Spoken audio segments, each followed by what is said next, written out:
And we're back. Yes, slightly late, Francois. Slightly late. I was putzing around with the old OBS, optimizing the stream. I think it's worth it. Personally, I think it's worth it. But I'm happy to see you in the chat. Pyro, how's it going? I see your messages from before. Let's go. Me building a turtle platform while What the 40K does submarines. Indeed. Indeed. We're into the edge highlighting jail. What a great place to be. I'll probably start in on the heavy bolter marine, just because I think he's fun to look at. Even though I started the Greaves on our other veteran company hero the other day. Fox Anonymous, hello! Hello to you too. Thanks for tuning in. Okay, we're gonna start with the greens. I got my Ogren camo, Toxic Mist blend already going here. It's still alive. Happy to report. So let's see if we can get in here.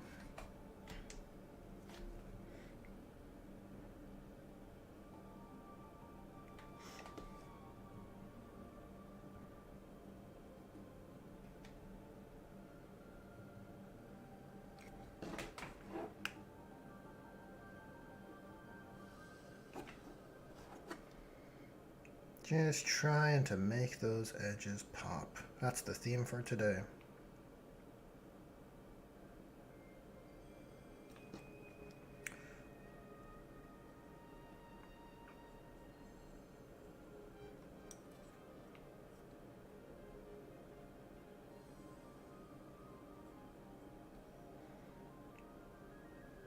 Look, already the shoulder pad is looking so much better.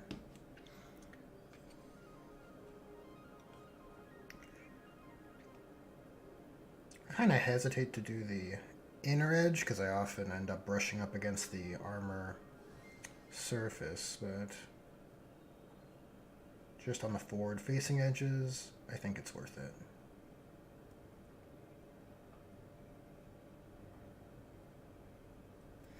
Don't care too much for the backside.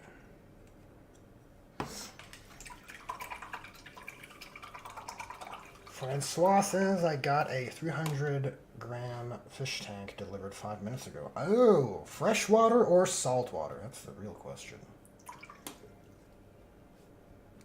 What kind of fish tank are you building? My arms and shoulders are smoking. Yeah, it's probably a hefty one.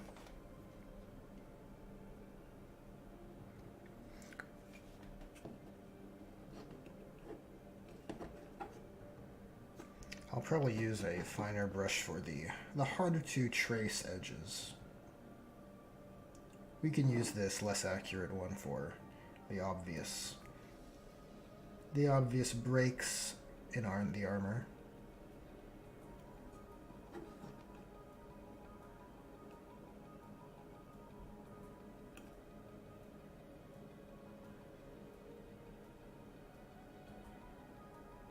A little chungus on these highlights, but I think it's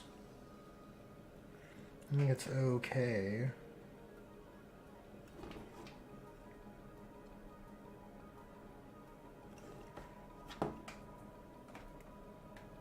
Certainly more chungus than I would like. Right, can we do the eye without mucking up our eye lens? Cool. Cool.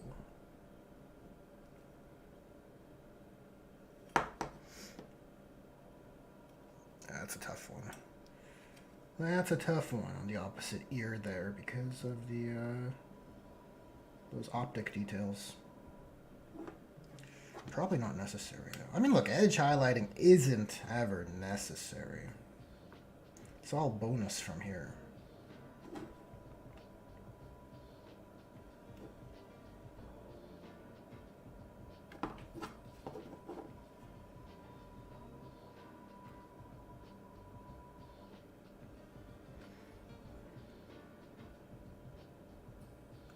But I think it does add that wow factor.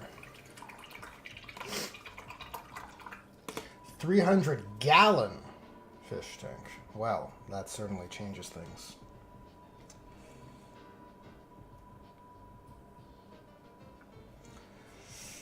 It's for a brackish paludarium. How do you pronounce that? Darium. Paludarium for tiger prawns. Very interesting. Tiger prawns sound like a fantasy animal.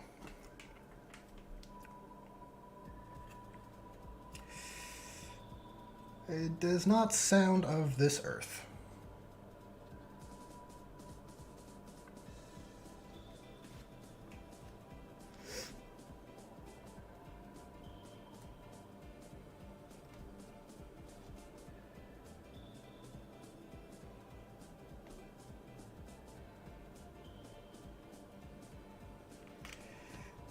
As for decals, I actually haven't thought too much on what to do for the heavy bolter and, I guess, stern guard bolter. These two battle brothers with bare shoulder pads. Gotta give them something. The Ancient in the squad has the typical Ancient shoulder pad. So, I don't want to leave these guys bare. I wonder if there's a decal I could use to suggest just you know, veterancy without using just the veteran chapter badge. Something a bit more special for their role in the honor guard. Maybe it should just be the skull decal for command.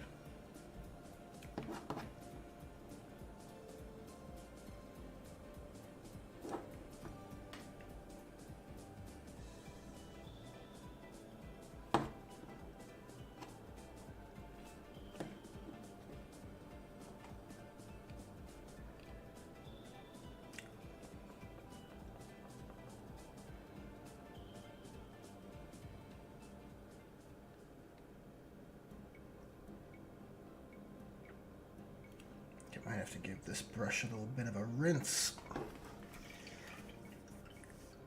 Asback NL, how's it going? Thank you for tuning into the stream. Happy to get more hobby camaraderie going. You say, oh hey, you were the most fun part of painting edge highlighting. Well, thank you. You were at the most fun part. Yeah. Excuse the dyslexia. It's why subassembly is king. Indeed. Subassembly is, look, I don't often do subassembly. I left this this guy's push fit so I can pull off his bolt gun. Makes it a bit easier. But usually I only reserve subassembly for larger models. But look, it's the pro and the con of it all.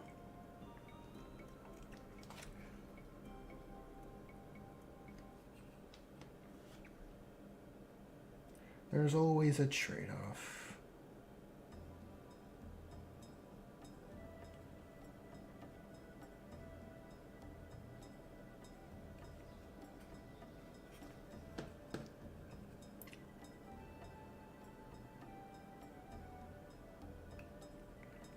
Can I get this edge with this brush? Oh, a little chungus. A little too fat. I don't think so. I think we'll have to come in with a Toiter brush.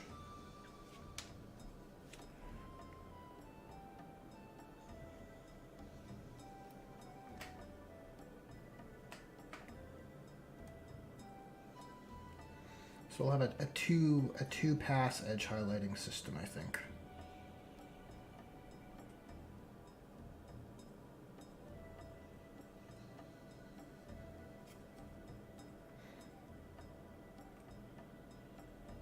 The ones we can just use the edge of our brush just to catch those edges and drag across like I'm doing now, and the finer ones that require a bit of tracing.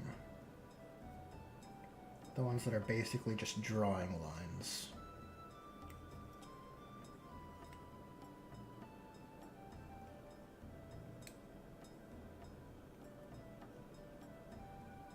That is the plan.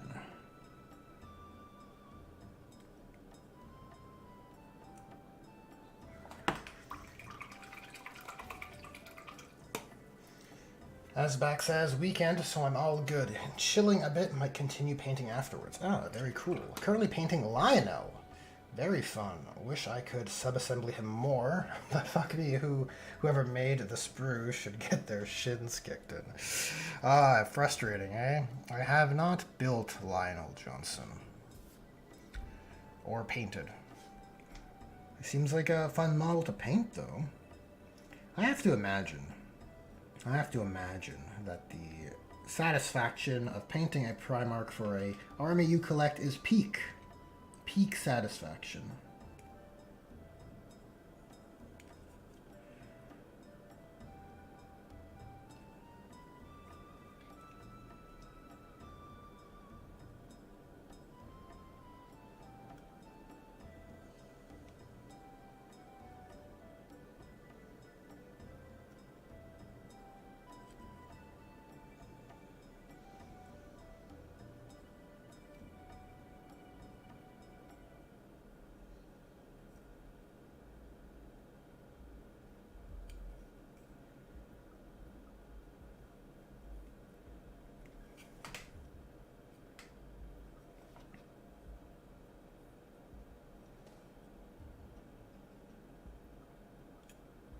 I guess I shouldn't be too particular about the edge highlighting around the feet because we are going to dry brush the feet with our basing process and get some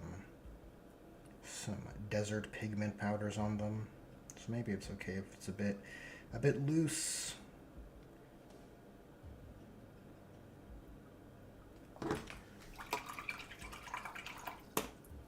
So audio levels should be, yeah, they're looking okay.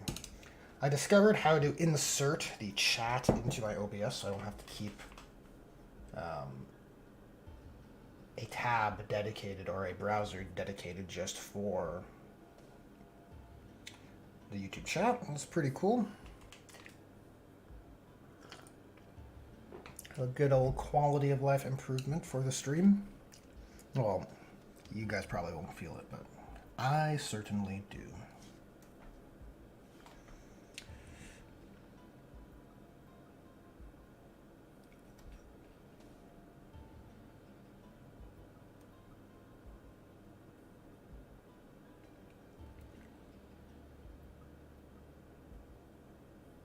Okay, I should really stop using this brush and I'll switch to something. Switch to the finer brush in a moment. So I think we just got some awkward edges to take care of next. Look, I think already that armor's looking much, much nicer.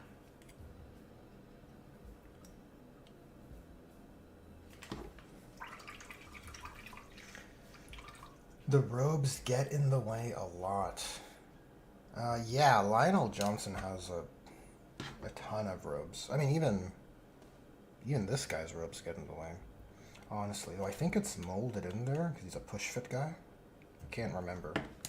Can't remember how this guy went together. But yeah, Lionel Johnson has like 2 layers of robes and a cape, I think. It's quite a lot, right? Quite a lot of majesty going on with his model.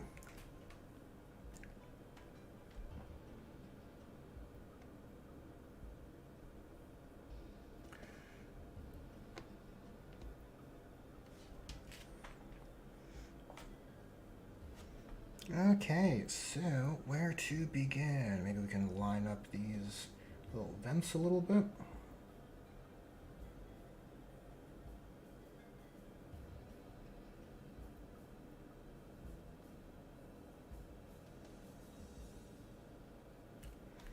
Actually, that didn't turn out too well. Look. It's probably not necessary either. These edges, just the bottoms.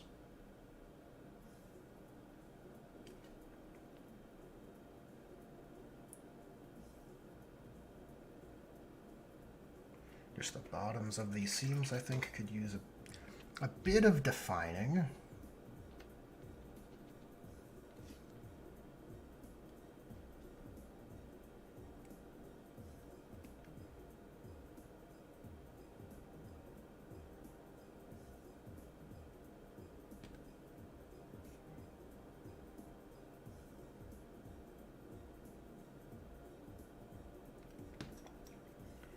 And just sort of towards the inside. That should be adequate. We'll do these as well. Oh, look, we smeared it. We smeared this, this ankle rotator.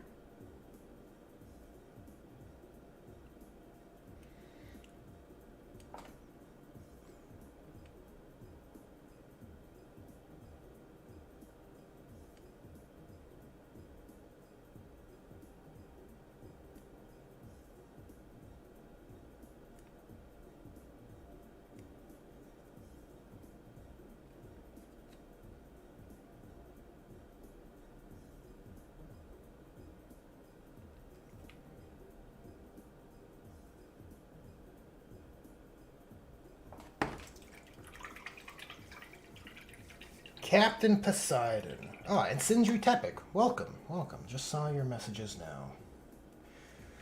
Good to see you, Sindri. Captain Poseidon says, so I'm new to your channel. Please tell me what the lore of the Firekeepers is. Also, why don't you have a lore video on them? Oh, man, I'm putting my feet to the fire here. I've been loafing on a Firekeepers lore video because I want to do something a little special like I did for High Fleet Gengar. Feels like a bar has been set and it would be awkward to just kind of do less for them than I did for the Tyranids. Especially, you know, it's my avatar and all of that, right? As for their lore, they are a Salamander successor Ultima founding chapter. With themes that sort of align with the Salamanders fairly well, through the lens of something like through the lens of the Monster Hunter franchise is sort of how I framed them, right? A lot of parallels there with, you know, their homeworld being a savage one with great beasts and, you know, the hunting of monsters. So, there's a bit of a thematic alignment, which I thought was a good fit. The chapter badge is a modified Salamander's badge with a big tusk, sort of aping the design of Acantor, one of the big beasties from Monster Hunter. So, you know, the creation of the chapter badge follows in line with the Salamander parent chapter sensibilities. As an Ultima founding chapter, I'd like to imagine that the chapter master served in the Unnumbered Suns during the early years of the Indomitus Crusade, and perhaps, you know, was influenced by fighting alongside battle brothers from other chapters, hence why the heraldry is sort of a mix of Codex Standard and Raven Guard, at least for the, you know, the off-colored shoulder on one side to denote the company. That's sort of the broad strokes for the Firekeepers.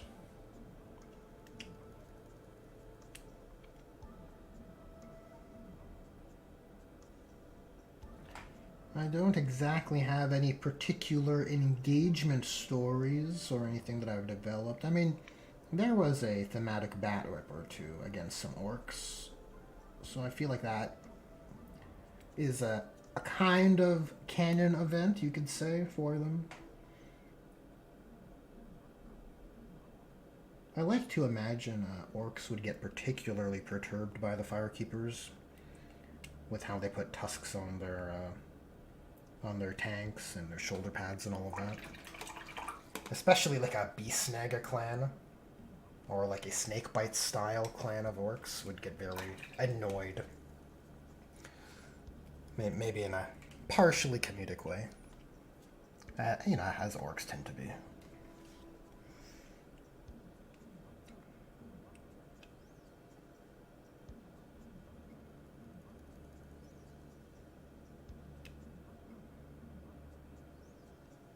I guess one of the reasons I've been loafing on a proper lore video is I haven't. My chapter master did not feel complete, and I feel like if I have a model in the wings, it would be a shame not to include a, the tip top big cheese character of the army.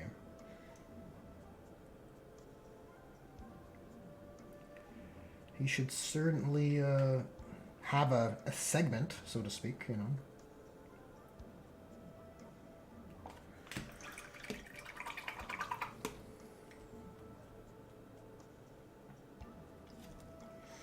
Friendly Neighborhood Inquisitor Brian Cullen, thanks for tuning in. Happy to see you. Happy to get more hobby camaraderie going in chat. Let me catch up here.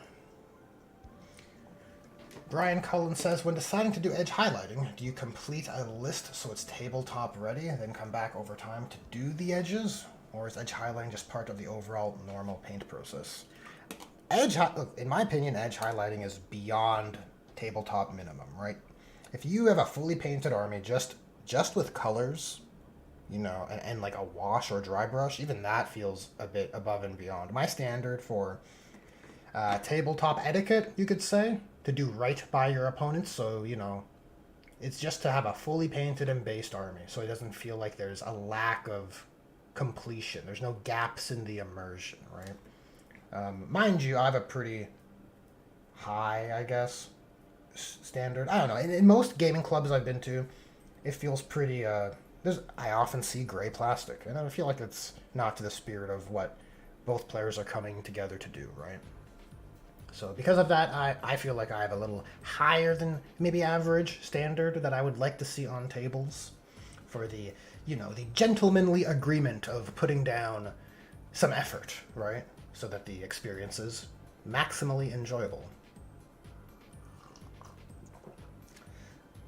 Friendly Neighborhood Inquisitor asks, how's it going today? Good, I'm just enjoying a bit of Saturday afternoon hobby hanging. No proper channel video this week. I didn't feel like phoning in a thematic list build, and I didn't have... I have an idea for another critique, a rules critique kind of video, but I don't think it's quite there. So I just didn't have a video to come together, so I figured, what, why not do a bit of extra streams this week?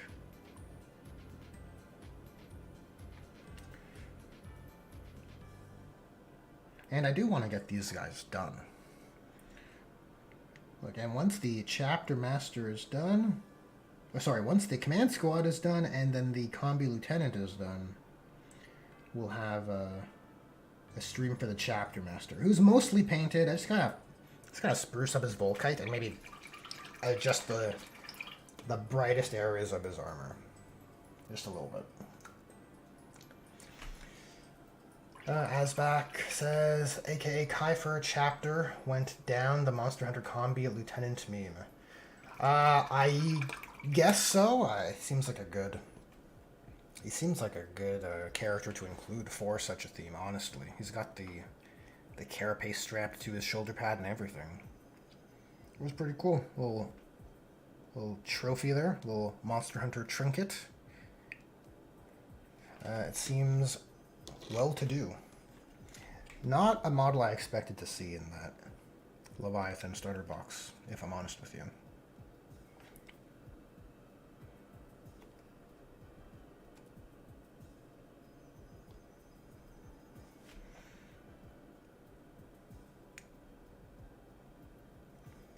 We gotta bump up the greens on this little round piece here on the reactor cap.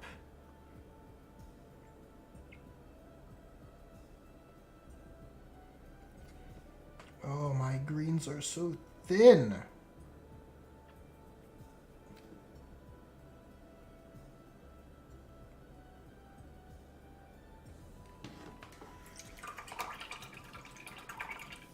Captain Poseidon says, cool, I have a custom Dark Angel successor which executes corrupt planetary nobles because chivalric tales were actually a form of propaganda for shitty nobles which killed off peasants for no reason. Nice. That's a cool lane. I like it. I think there is a tastefulness that comes with creating a successor chapter that isn't overly special and cool, if that makes sense. If it's like a like you don't want your your successor chapter to be doing things that the Space Wolves often end up doing. Unfortunately.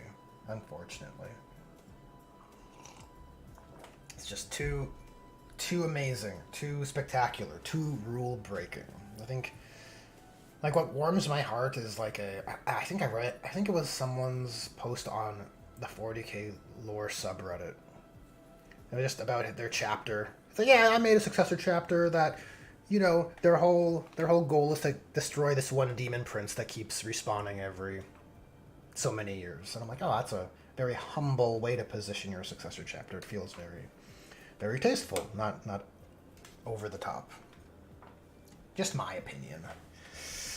Captain Poseidon says, what's the chapter master's name? The chapter master's name is Akamu Torum. I think. He has a nameplate. Embarrassing if I'm wrong.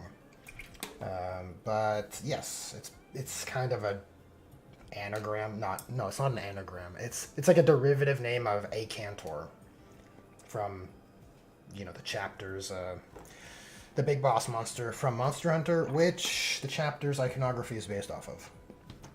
Oh, I have a banner of Akantor. This guy here. He has these two tusks, and so the chapter badge has a tusk as well. I think it's neat. I think it came together pretty well.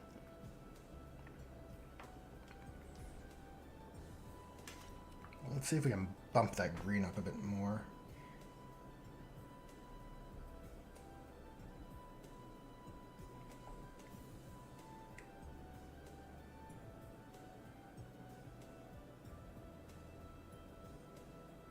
Maybe one more pass. Asbak says, yeah, Grey Horde is not fun to play against, but it's better than super low effort, horrible paint jobs that I've seen from one guy.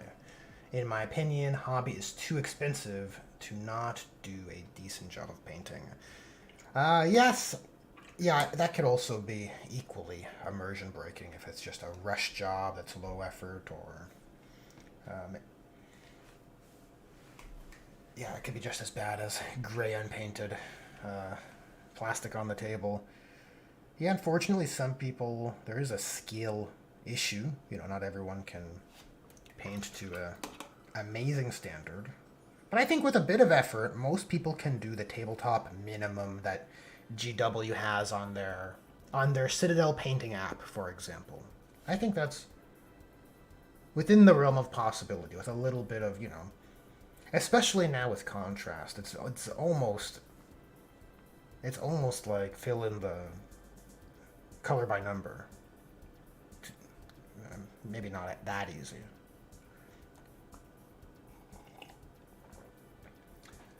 Pyro asks, at What the 40k, would you do custom data sheets for your chapter's lore, like a dedicated Monster Hunter unit with power spears or on bikes or something? Oh, Pyro, I am a big fan of the house rules, okay?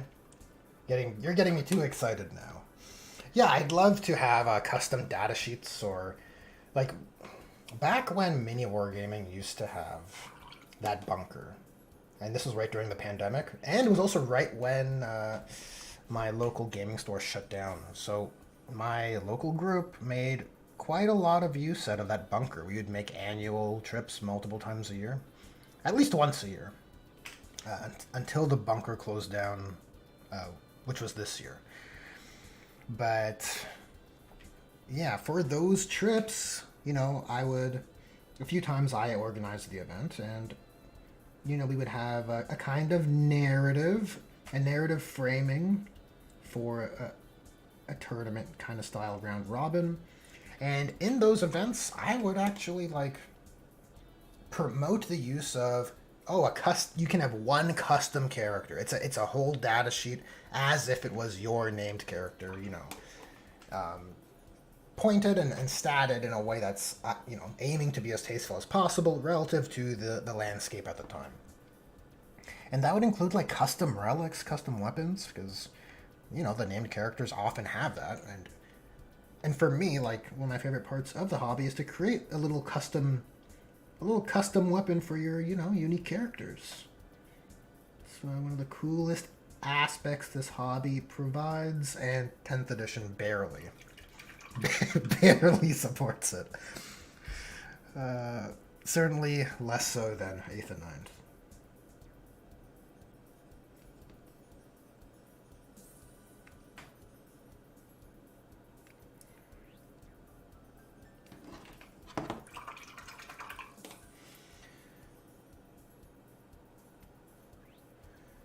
Captain Poseidon says, why are layer paints always so thin? I use orange to paint my scarab called Terminators, and it takes like 6 coats.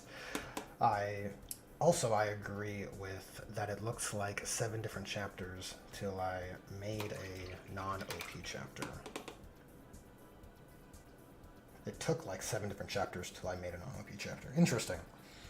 Yeah, layer paints can be thin. Different manufacturers will... I don't think brands like AK or Scale 75 have those kinds of distinctions with layers and base. But I love this new brand formula. If I didn't have so many existing paint pots and you know, just game color, model color in my collection, I would just buy a whole set of this. This is awesome. No affiliation. I was just super impressed. Super impressed with AK. Scale 75 and AK are more matte finished paints as well, so you get a different kind of look. It's a little jarring at first, but I think it looks really good out of the airbrush for Eldar vehicles. Like on my Wave Serpents, I use Scale 75 greens just to do some simple fades with an airbrush. Nothing fancy. I don't have a fancy airbrush anyways. But I think it looks very good. Very, very good. That matte finish.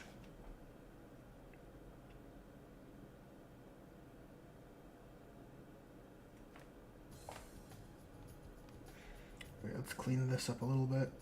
Might have to go back in here. Might have to... Dova Cruz says, sup, glad to catch you live. Thanks for tuning in, Dova Cruz. Happy to see you on the stream. It's Kill Team time, right? And I saw some of your posts on Instagram that you're making some new cards or templates, which is very exciting. Kill Team it's definitely drawing my attention.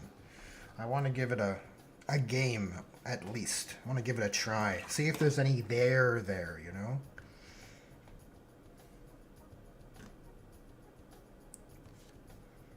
Let's see if I can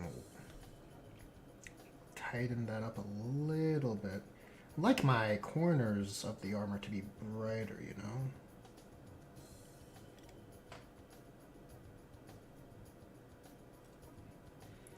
And probably just the under lip of this knee pad. Oh god. He's getting nervous. I'm getting nervous here.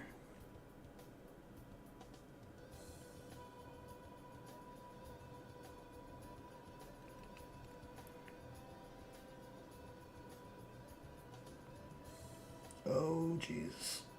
Is too thick? Maybe. Look, maybe at tabletop distance, it's okay. I would like to believe.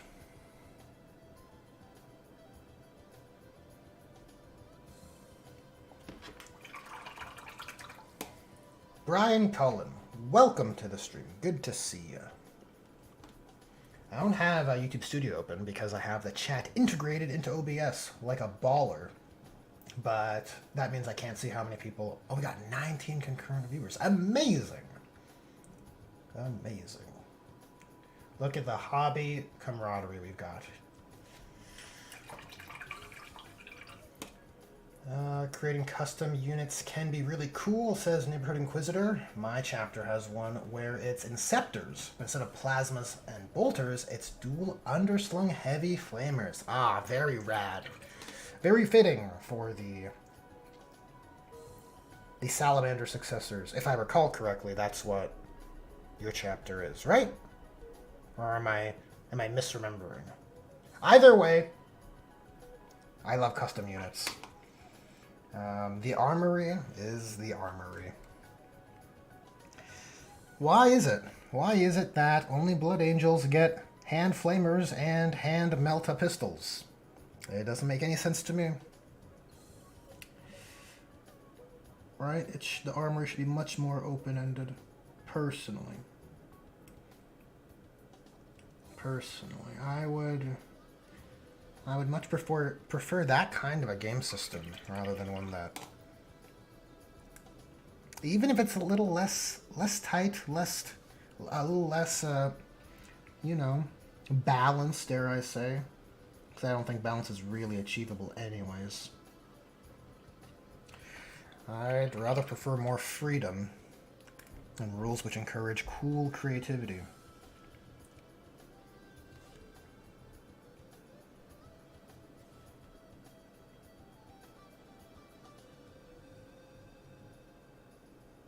Like those 3rd edition orc rules. I think it was 3rd edition, where you could just loot whatever you wanted. Then you just have orky ballistic skill. It's beautiful.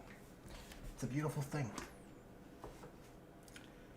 Okay, I noticed this guy's purity seal on his leg there is not painted, so we're gonna have to do that. We're gonna get a little bit of pink horror. The horrible pink. And we're gonna paint that real quick. I think all my whites on my palette are dried up. Yep. As they do. What's on everyone's hobby desk? Asks Brian Cullen. That's an excellent question.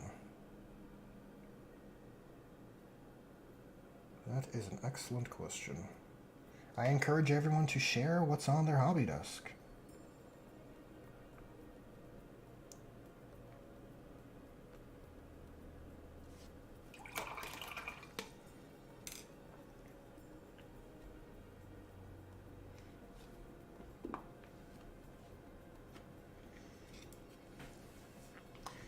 Brian Cullen says, I have Navy Breachers waiting to be built and primed for a game tomorrow. Ooh, very fun.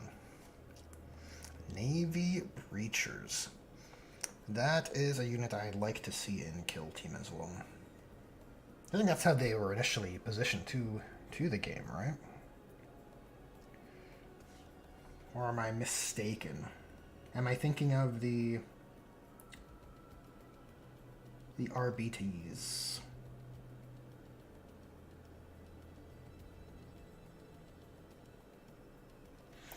Either way, I like Navy Breachers in the role of a Zone Mortalis type of scenario. I think that's so fun.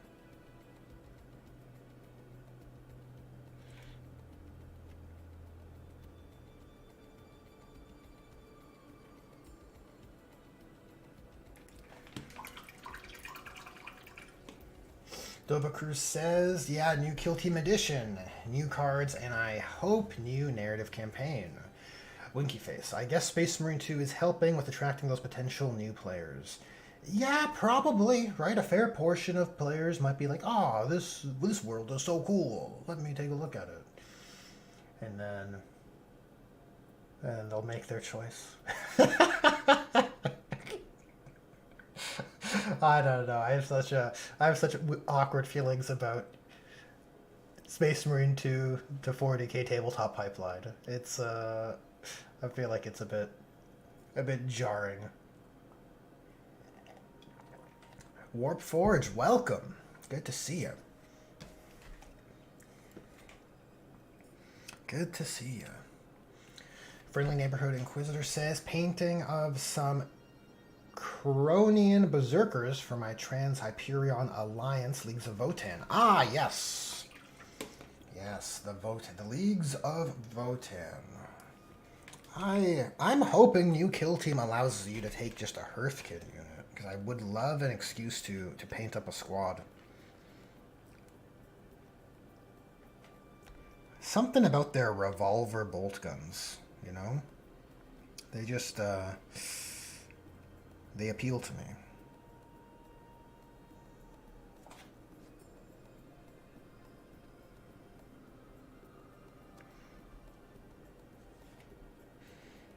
Don't necessarily want an army of them.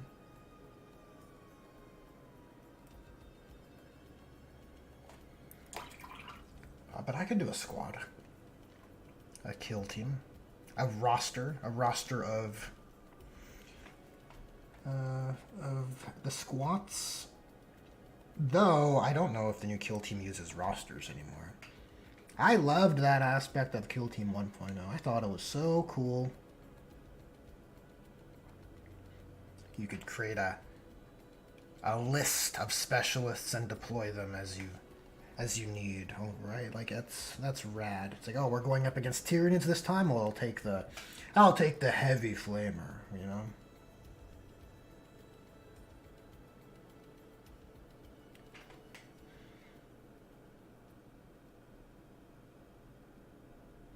But I have a feeling Kill Team 3.0 is probably more like Warcry if I had to take a guess, right? Fixed teams, less customization as per GW's MO. I wonder how easy it would be to, once I see the rule set, how easy it would be to create a what the fact to enable the use of your roster like the days of old. We're just spitballing ideas here, okay?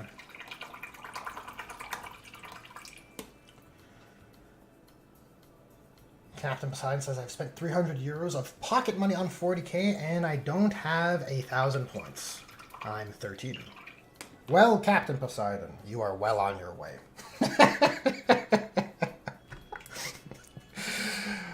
Yeah, 40k's increased in price substantially. And that's part of the reason, I don't feel great about the Space Marine 2 to tabletop pipeline. I think it's a bit of a jarring prospect still.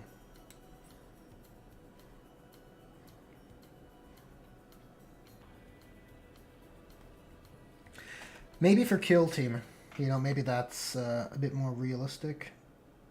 It's also just more practical to play, which certainly has an appeal. I don't love lugging around armies necessarily. But a small little battle box? Oh, that is appealing to me.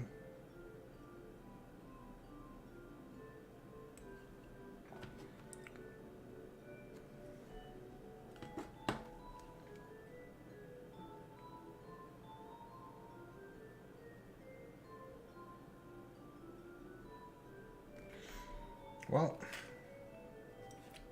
that wasn't exactly aligned, but it'll have to do. It will have to do.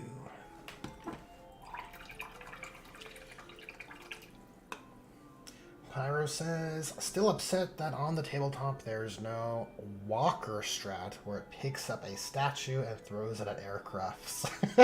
you know. He has a dreadnought with a fist just javelining a column at an aircraft. That's pretty wild.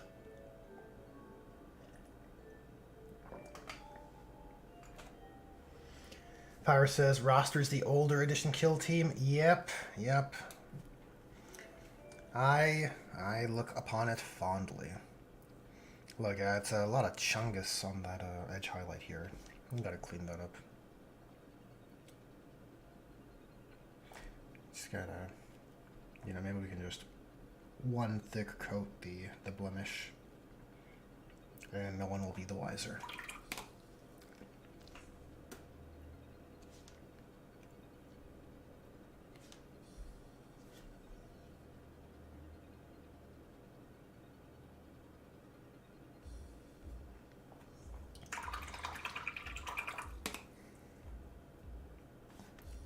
Okay, so we're almost done the greens, the edge highlighting on his armor for this guy.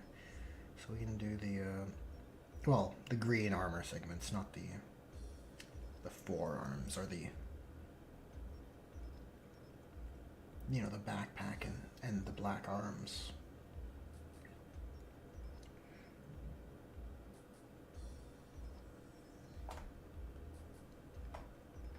Let's make this a bit brighter in the corner.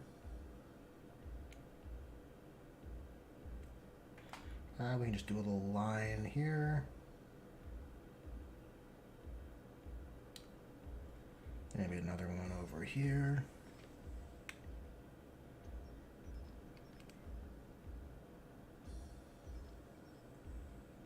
And just on the top of this round piece.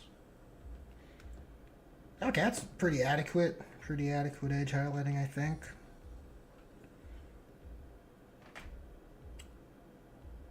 Maybe we can just do a quick little dry brush kind of style here.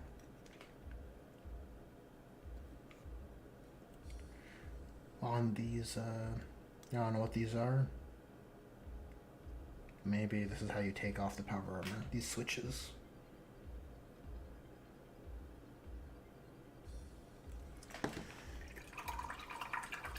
Brian Collins says, I love boarding actions. Yeah, boarding actions is pretty fun. I played it a little bit towards the end of 9th, and I think I played it once. I think I did a bat rip for it against some orcs. What is this? Well, a custom scenario. Excuse me.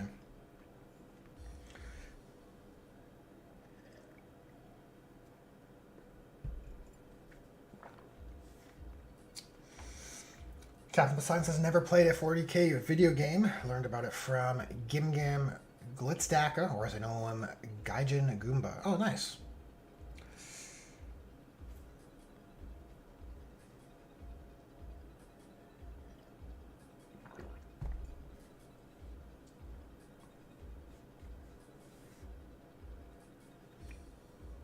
Captain Poseidon says you get multiple hundreds of currency from Muslim celebrations, so I'd like to spend on space or Egyptian space wizards. Very nice. Good choice. 1,000 Suns are fun. Pretty cool. I think it's a little bit harder of an entry point as it relates to hobbying because they are more elaborate. But nothing wrong with that. Nothing wrong with starting with what you like. I think that trumps difficulty because the hobby demands, I think, require you to enjoy what you're painting, personally.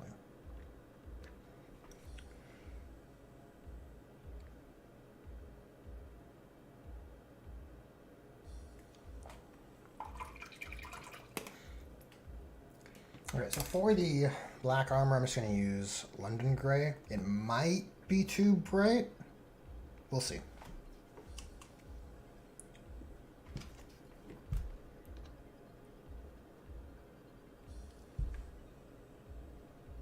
I did, like, the tones on the black armor is a mix of London Grey and just straight black. So maybe model color, or model London Grey is, maybe it'll look good.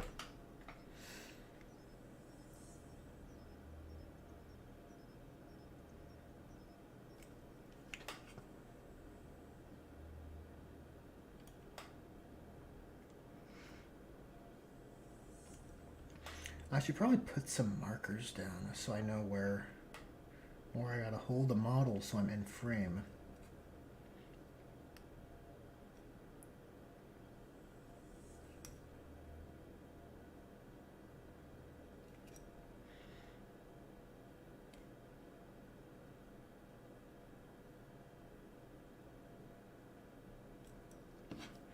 Yeah, I think this is an adequate color.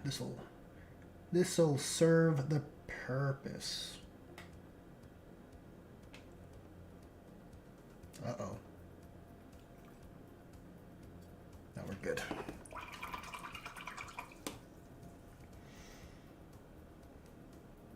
Brian Cullen says, I must be off. Pleasant hobbying, everyone. Right back at you, Brian. Thanks for tuning in, and you have a good rest of your day.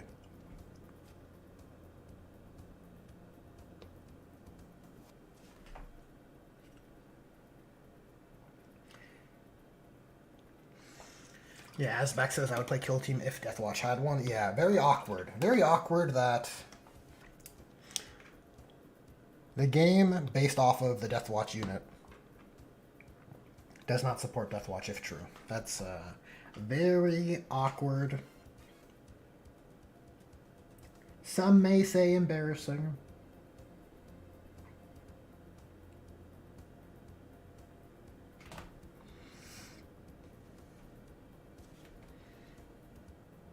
I don't know what the playable units, the situation is for new Kill Team yet.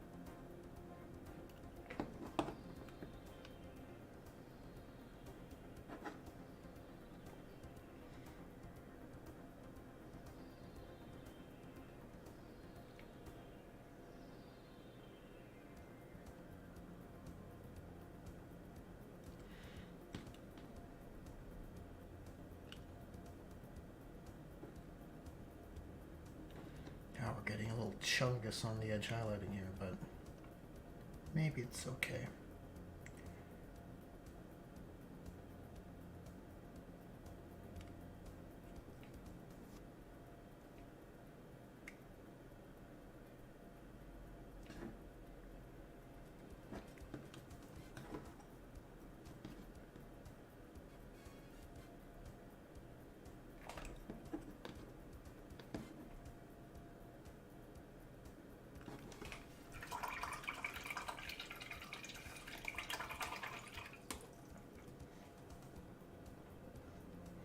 Captain Poseidon says, I'm building my army around the prodigal sons, which are Ahriman's guys, so my characters are named.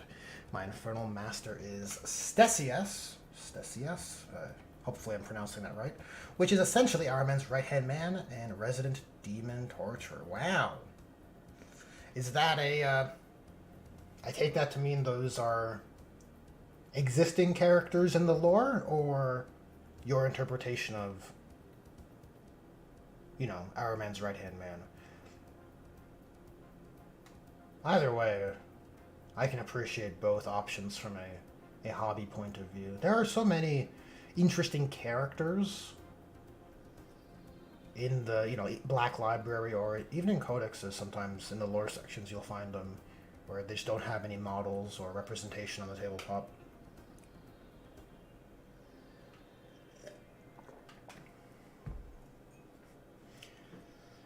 Francois has a Lamentor Sergeant here.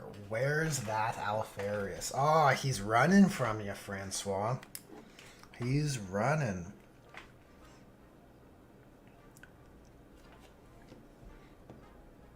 For those unaware, Francois and Alfarius have a competition. A rivalry, if you will. Where the loser, whoever loses the painting competition, has to build 2,000 points of either Lamentors or Raptors, if I recall correctly. Big stakes. Dova Crew says, yeah, most like homebrewing, a nice Deathwatch team, and then willing to wait for official rulings. Yep. I think I'm very curious to see the landscape of Kill Team. I think there might be some ripe ground for homebrewing. Especially if the only options you have to play are the Kill Team box sets. The only Eldar Kill Team you can play as is Corsair Void Stalkers. Oh, I don't... Well, actually, I know that's not the case, because they have the Striking Scorpions. Which I think includes Banshees and Dire Avengers, if I'm correct. Which is interesting, because that's not a box set they sell, right? The only one they sold for Kill Team was Striking Scorpions, so if the combined team works as I understand, then that gives me some hope for other armies, right? Maybe you could have a Space and Astartes, you know, Space Marine Kill Team. that allows you to have that mixed squad of specialists, right? Then I guess you just paint them Deathwatch and say they're Deathwatch. That's the best you got.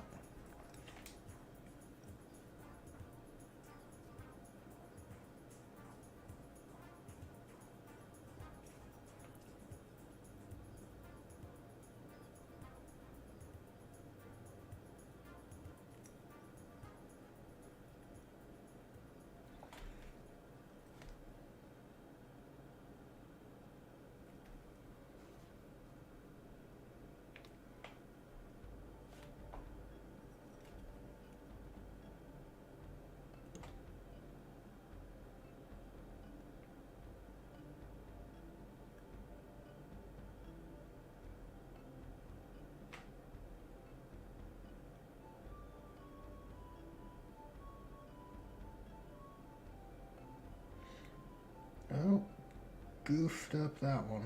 Have to clean it up a little bit.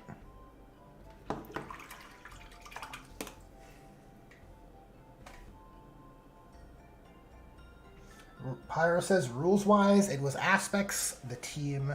Box-wise, it's all Scorpions. Okay, excellent, excellent. That gives me a little bit of hope. Maybe there's some interesting game mechanics, interesting use of units, and combination of models. That is cool. Yeah, I am in the midst of kit bashing a counts as Corsairs unit for Eldar.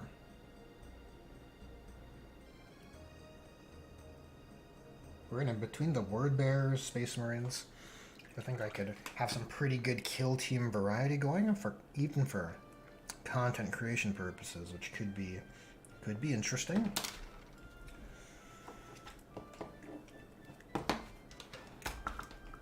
Could be fun. Fun to realize some encounters with the armies we create, you know?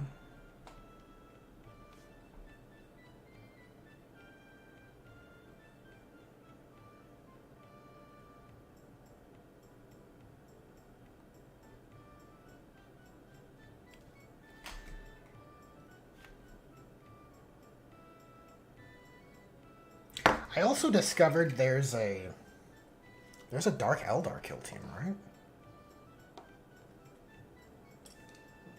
Are those new scalps? And let me take a quick little hobby break here for a sec, okay? Quick little hobby break, if you guys will indulge me, because there's a Archon kill team. Yeah, Hand of the Archon kill team. Very interesting. Let me find some images here.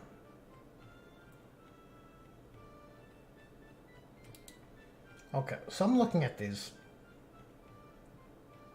Are they... Yeah, these are new sculpts. How exciting! I didn't realize this was the case. I guess I just sort of wrote them off as repackaged Kabalite warriors, but these are different. You got a guy with a bird? Of course, of course.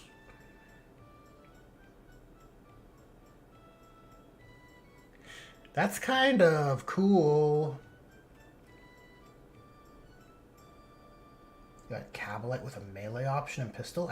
I've always said there should be a Kabalite, like a Storm Guardian alternative to Kabalites, like a different war gear option that you could have for closer range engagements.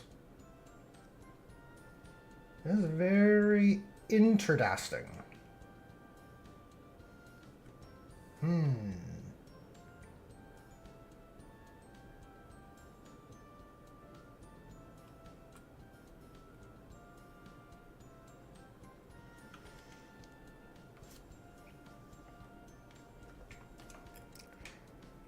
Okay, where were we? We cleaned up that blemish, so let's go back in with the London Grey. Oh my god. Terrible. Just terrible. How embarrassing. Okay. I'll probably use a bit of blue here. I think that'll be more interesting than just painting it the same gray. And that backpack stuff I don't care for. We're gonna have to clean up that elbow again. It's awful. I can't tolerate that.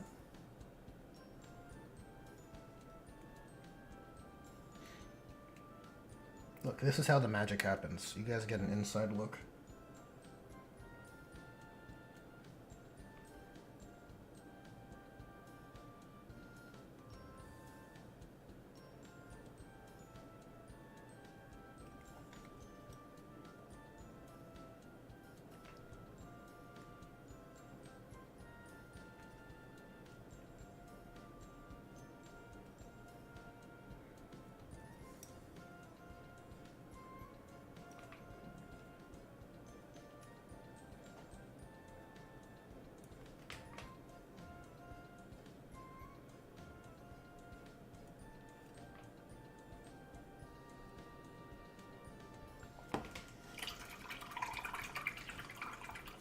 Oh, it's an upgrade sprue, says Pyro. That makes more sense. Okay, so it's like the Legionaries kill team. Kind of, yeah, like the Legionaries. Just an upgrade sprue for the older kit. Okay, so they are going to be of that proportion, of that size. The Capulets aren't that much smaller than the newer Eldar stuff, but they are slightly.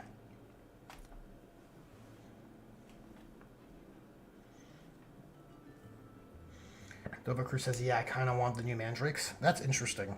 So the new Mandrakes, well, riddle me this, okay? Because generally, the trend I see with, Kroot Farstalkers, Orc Commandos, even the Vespids, there's a variety of war gear options. You get a sniper guy, you get a close combat guy, you get a quality weapon guy like a plasma gunner or a demolitions guy. You have all these different specialist guys in these typical kill team box sets. But the Mandrakes don't have that, right? Or do they? Do they have a... There's no sniper Mandrake, right? It sounds crazy. It seems to be like they're all the same. It's not...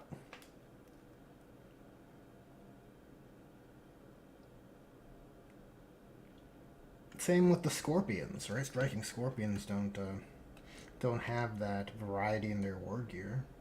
You have a little bit on the leader, right? Biting Blade, Scorpion Claw, or dual chain swords.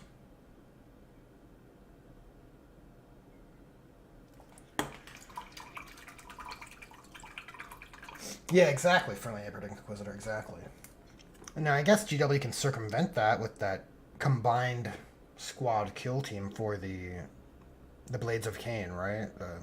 What is it? Banshees and Dire Avengers kind of supplement that lack in a pretty cool thematic way. I like it.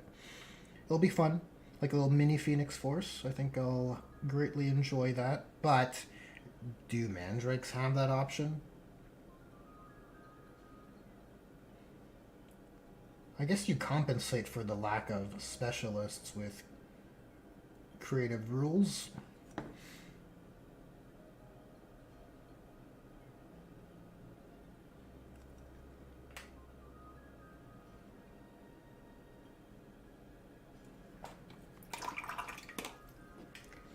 Okay, let's do a bit of cleanup here. Bit of cleanup on our elbow and backpack because it's getting a little bad.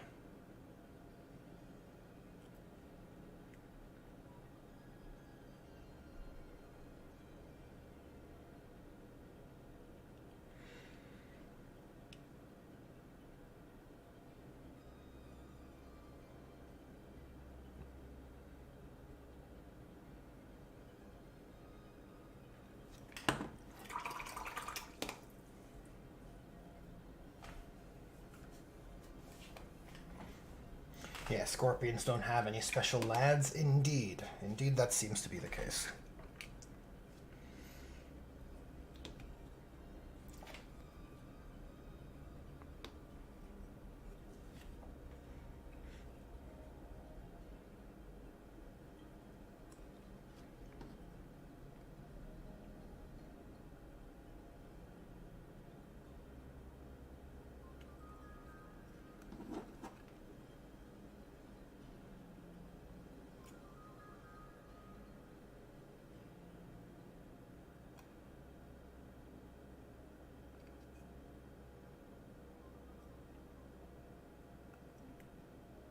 this guy's come together pretty well. We're almost done. Almost done with his edge highlighting. Just the weapon, really. I don't really think it's necessary to edge highlight purity papers. He isn't a chapter master. He is a guy in a squad, after all.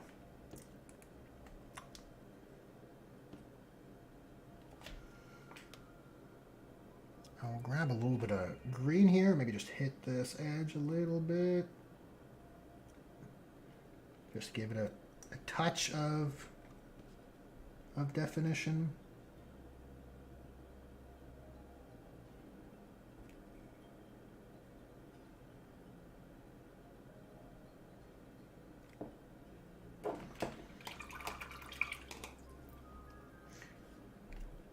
That should help. Oh, he's got a thigh strap. Forgot about that.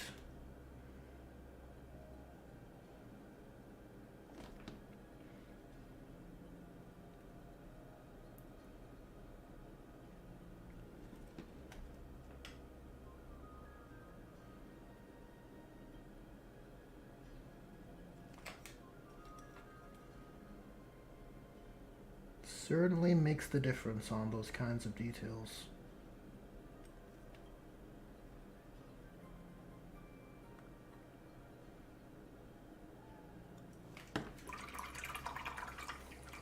Captain Poseidon says, or I guess asks, how did you come up with the ideas for the Firekeepers outside of Monster Hunter?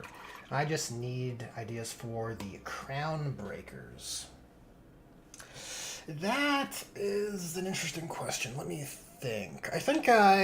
So initially, my Firekeepers were just salamanders. I just kind of painted them as they were, right? Salamanders, decals. And then at a certain point in time, I started to realize I found successor chapters much more satisfying than playing the parent chapter or just the official chapter.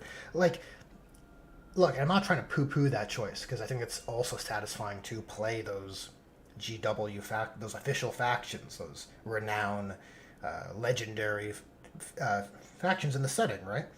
Like I have a Crimson Fist project, a small little Crimson Fist project in the wings, and I think it's very cool to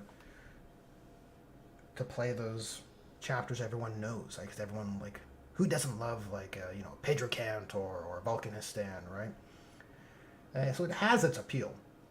But I discovered that with my Salamander's army at the time, I was making custom captains, and eventually I did a chapter master. And then I kind of realized, well, look, and this is purely my sensibilities. It's I'm not trying to poo-poo the alternative choice. I just want to state that again. But I kind of realized that if I make a captain for the Salamanders, I can't really position it as this is my guy, because a Salamander's captain exists in lore. It's like if you make a second... It'd be like trying to make a Ultramarines chapter master. I'm like, well, look, Calgar's there, and he has a model. And in the same way, the Salamanders have a chapter master. He doesn't have a model, though, but he does exist, and it feels awkward for me to shoehorn my guy, my interpretation. So it's purely a sensibilities thing. And so I decided, like, you know what? I want to have my own cool dudes. I like making those custom characters with unique war gear. And a successor chapter is probably the most tasteful way to do that. As for the Monster Hunter inspiration point, I think it's just like with like, honestly. There's enough similar themes going around that it was kind of easy to connect.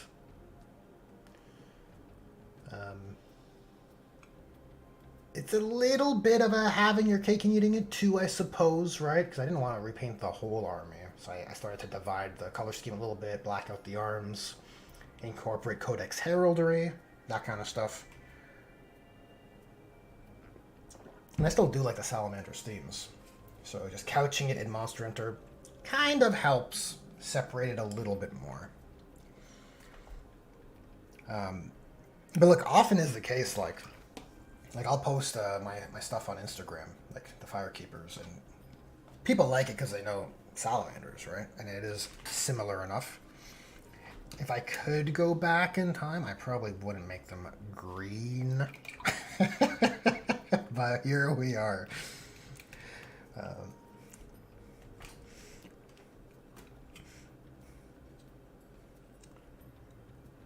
Okay, so I think just a tabard remains for our gray edge highlighting.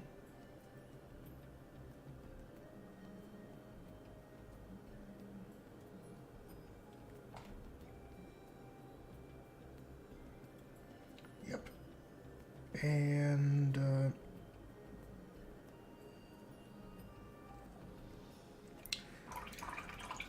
okay, that's pretty cool. That's pretty cool. Backside probably doesn't matter. It's gonna get dusty anyways towards the bottom. I don't think it's necessary. Let's do the weapon. Weapon. Captain Poseidon's asking. Oh, asking chat for Crownbreakers. Well, look. I gave my 2 cents on the matter. We'll use some dark sea gray with a little bit of blue mixed in. I should have some alive on the palette. Warpforge says it still looks great. If that's in relation to my color scheme here, well, I appreciate that, Warpforge. I appreciate it. I think they look pretty good as well.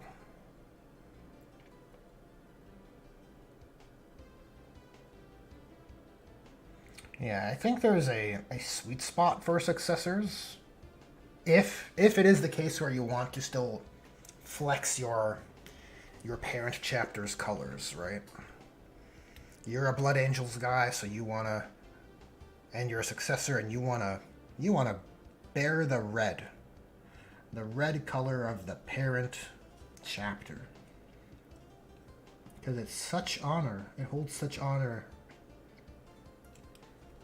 I think there's a sweet spot in maintaining that, so you wanna break it up. I think if you're a chapter that has knightly themes, an easy way to do that is to just go with the quartered or half breakups.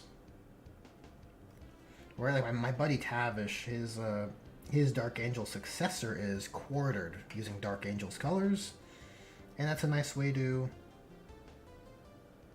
keep those colors that attracted you to the Legion or chapter in the first place, and then also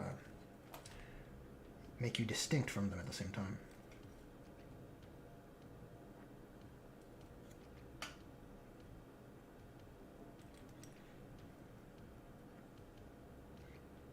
Oh, actually, I'm misremembering. He doesn't quarter them.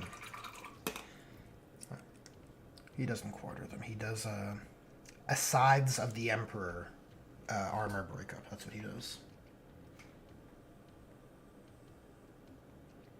The old One Piece swimsuit look.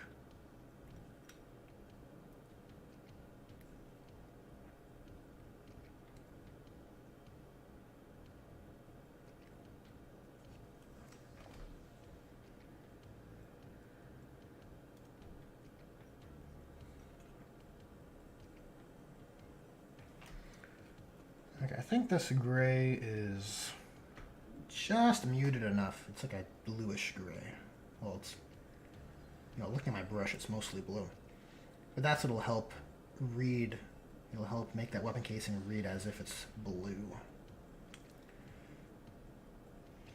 Let the edge highlighting do the work, right?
think once we get some pale yellow on that stripe, it's gonna look real good.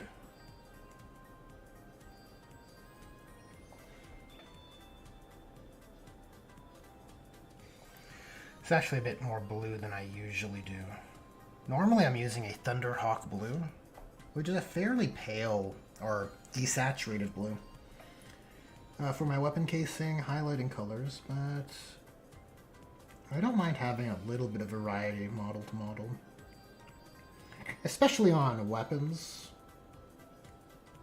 You know, if we're going with that monster hunting salamanders kind of theme, where Battle Brothers are kind of crafting and customizing their gear on their own, I think a little bit of variety is interesting. Also a convenient excuse.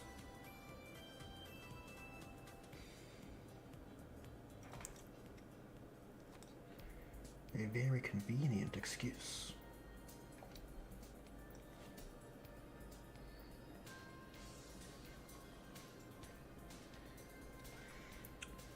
Okay, cool. I wonder if I can enhance this scratch maybe with an edge highlight. Kind of carry it through, you know? Maybe that's an idea.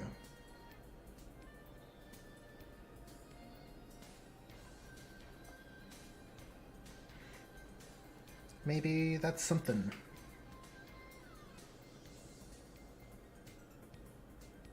I'll hit these bolts. Or not bolts, but rivets. Oh, I fucked that up. Oh my god. There it is. It's ruined. Start over. Oh, jeez. It's terrible.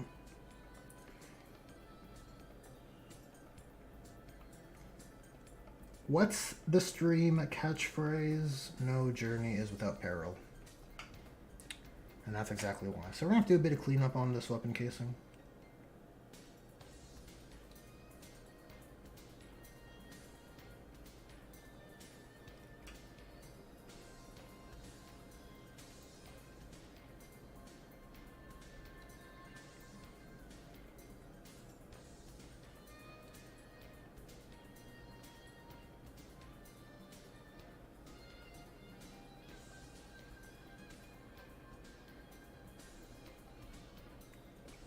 Not too particular on the back side of the bolter.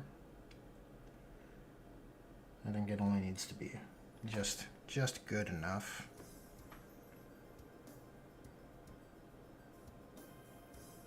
But the front side does matter.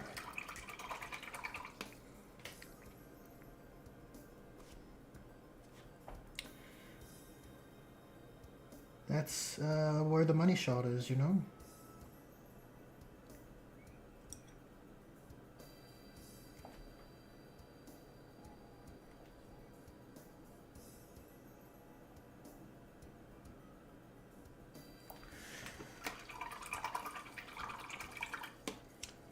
Yes, sorry, I've been neglecting chat.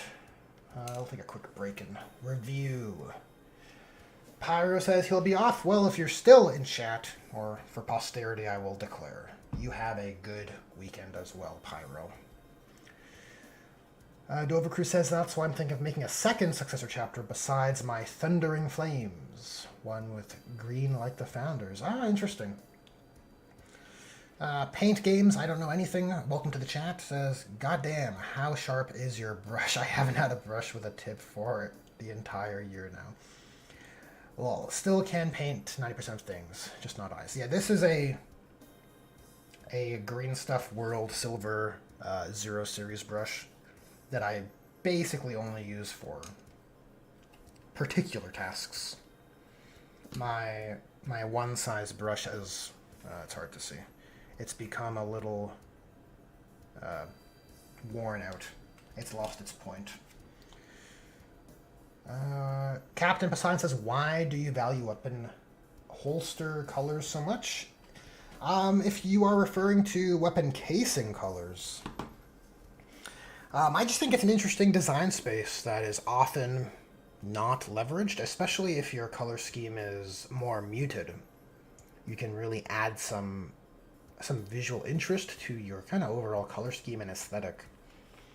Like Dark Angels do this with red, Iron Hands do it with white.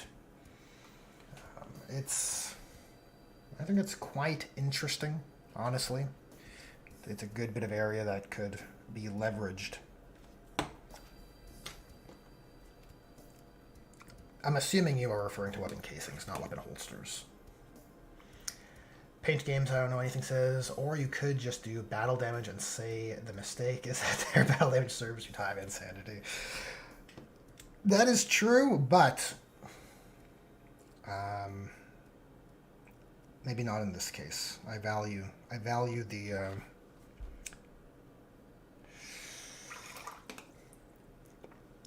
the front-facing aesthetics too much. So we're just gonna mix in a little bit of turquoise on the palette with some black over here, and hopefully it's close enough. And if it's not perfect, yeah, then maybe it could be battle damage, but just dab those areas a little bit.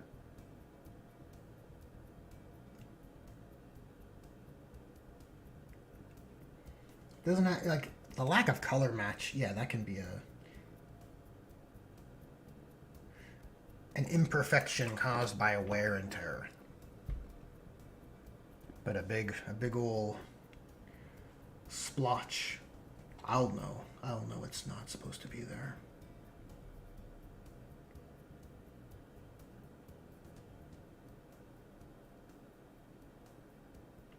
Okay, that looks better.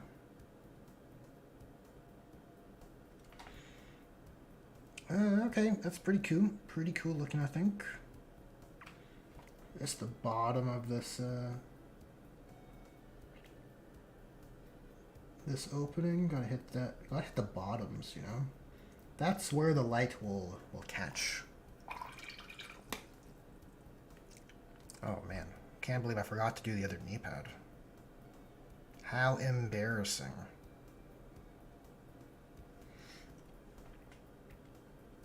Let's see if we can do this just one and done.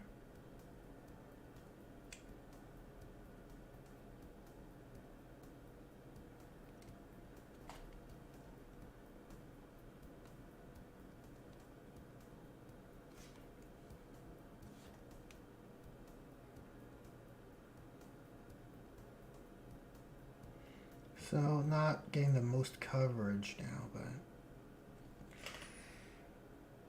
I think it's a bit better. We'll probably do another pass once that dries.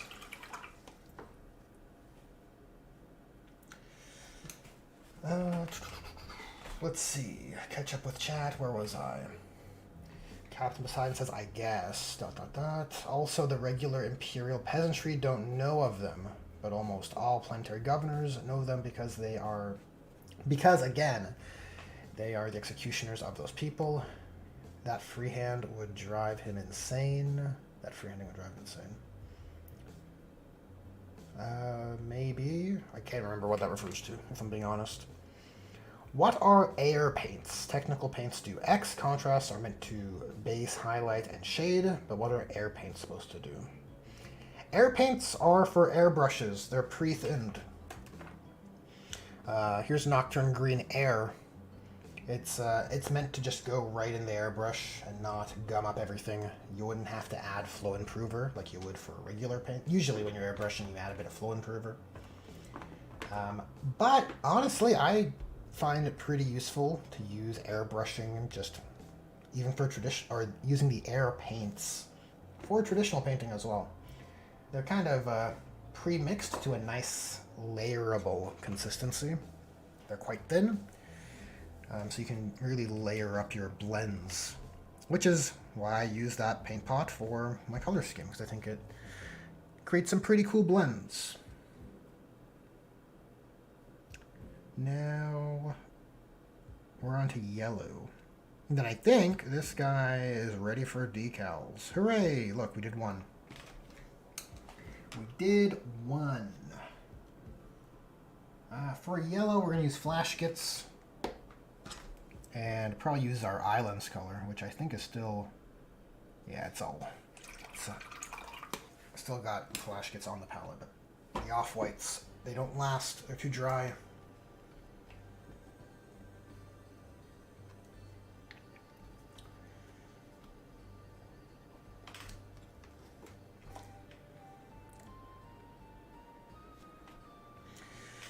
Paint Games, I don't know, I think says he is referring to one of my earlier questions, doing a freehanding on the weapon casing.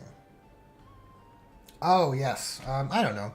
You can do free... I've done it here and there, just random stripes on weapons, just to add a bit of flair. It's a neat look.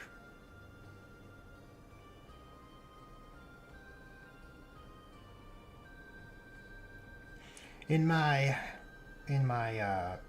lore or headcanon, this guy would have been drawn from the second company, so I think the yellow accents help tell that story.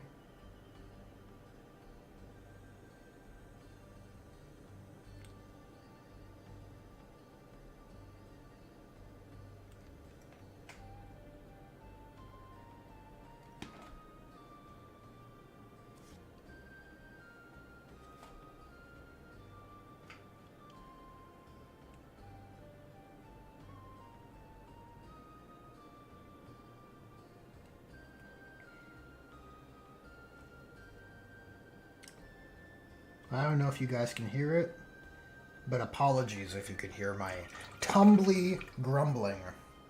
I have yet to consume for today.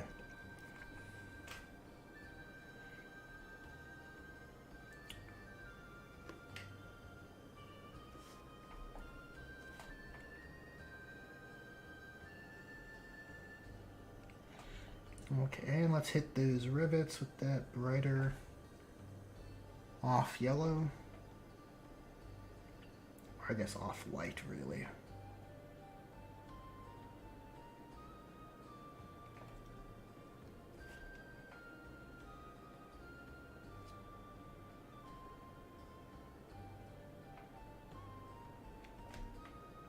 Pretty cool. Pretty cool, okay. The knee pad, I don't care for. I'm just going to do another pass on our knee pad. On the edge highlighting of our knee pad below, the green that we did.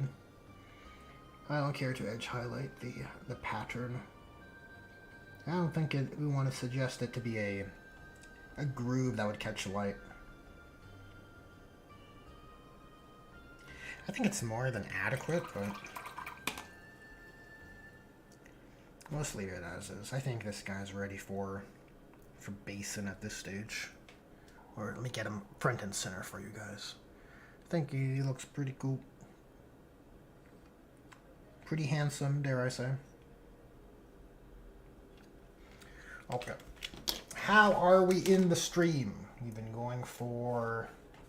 Where's my stream settings here?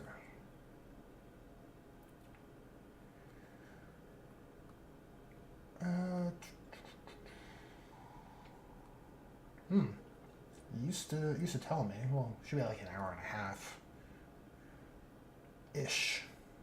An hour and a half ish. Okay. I swear I could see the time spent streaming. Oh wait, OBS tells me. There we go. Yeah, we are at pretty much bang on an hour and a half. All right, let's move on to the next Battle Bro. We kind of started his edge highlighting on the last stream.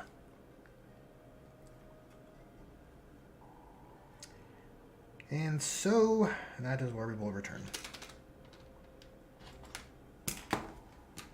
Gonna need a bit more Toxic Mist. These paler colors definitely don't last long on the palette. These chalkier pigments. I'm gonna mix in a bit of Ogryn Camo to the Toxic Mist. Toxic Mist is like a Goss Blaster green kind of color. It's pretty nice.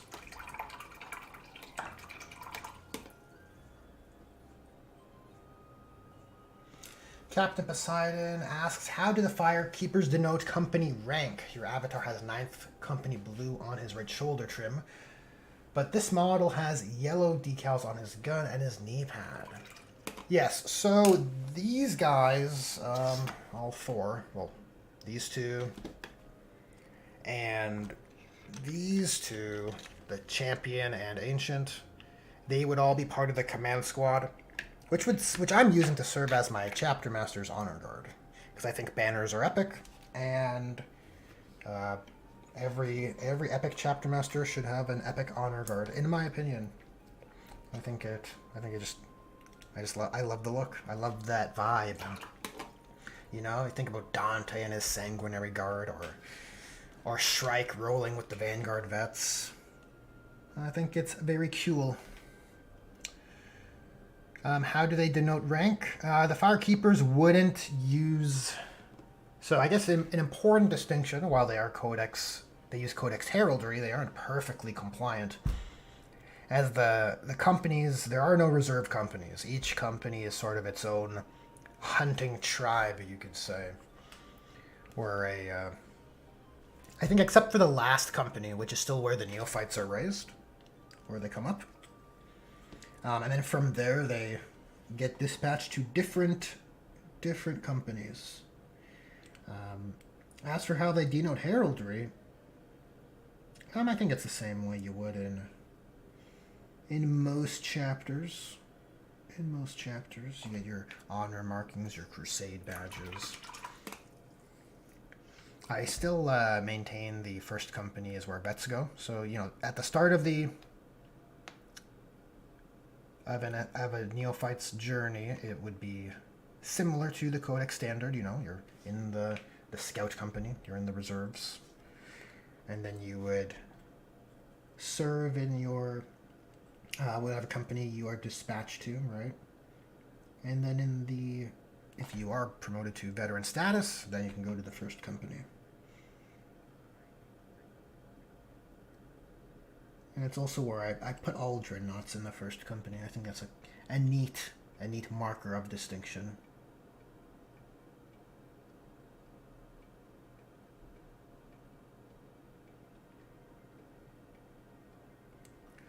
The Venerable Ancients, or as I refer to them as the Elder Dragons.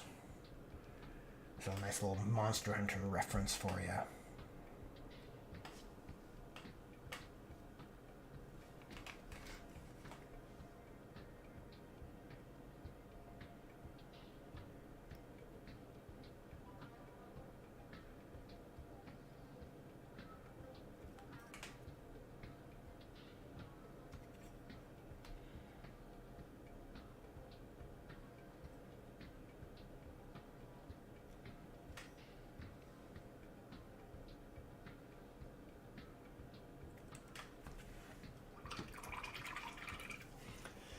Captain Poseidon asks if it's an Iron Hands clan type of situation. Yes, I suppose so.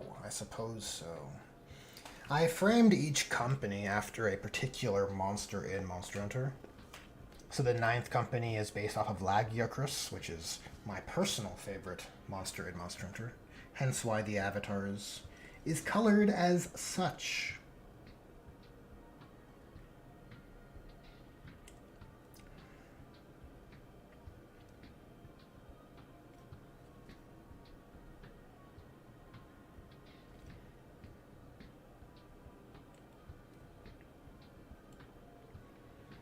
It's also part of the reason why I gave the 9th company captain a Thunderhammer Storm Shield. You know, gotta go with that lightning energy. You know.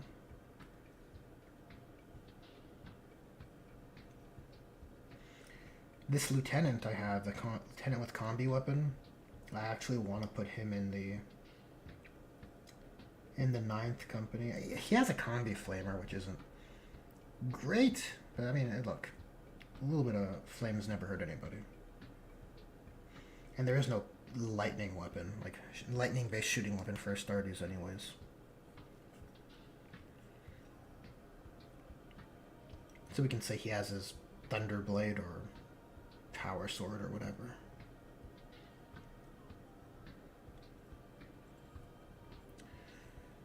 Where are our other big edges? Kind of got one here. Hopefully I've hit it. Got one here.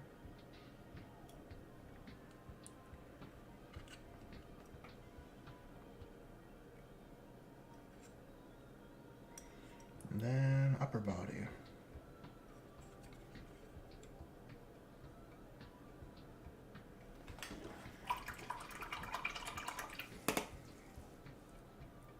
Dovacru says, Oh yeah, Lager Crystal's on my faves too. Oh, look at this. A man of culture. A man of refined tastes. Do I drill my barrel holes? Yes. Sometimes, tragically so. I've definitely ruined a few barrel holes. This one is, well, I screwed up the paint job, but it's serviceable, but it was washed and I put silver over top. So I gotta rewash it so it doesn't look as awkward. Because you want the inside of the barrel to be darker, not bright silver. But yes, I generally try to drill my barrel holes or do some indentation.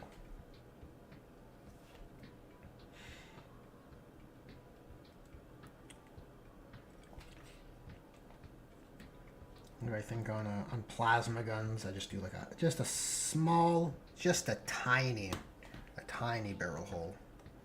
You know.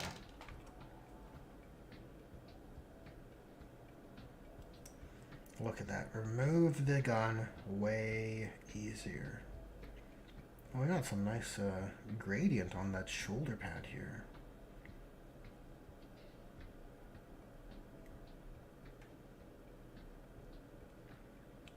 It's reading pretty good.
Dovacru says, my Thundering Flames will have electric custom weapons for sure. Oh, hell yeah. Very cool. Very cool.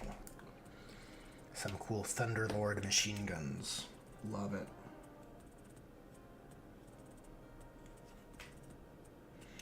It could even just be like, you know, special issue ammo is a thing.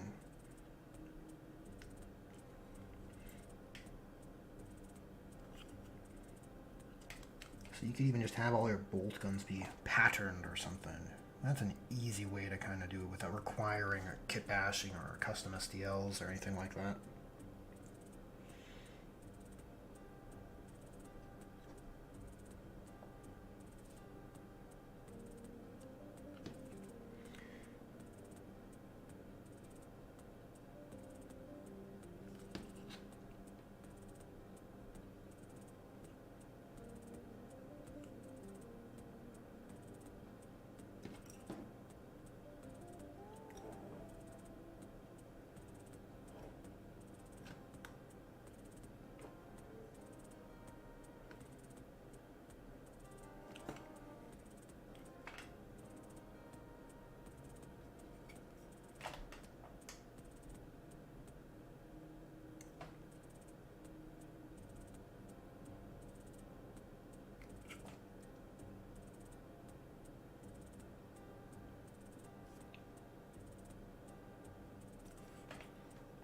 It's almost like a dry brush at this point.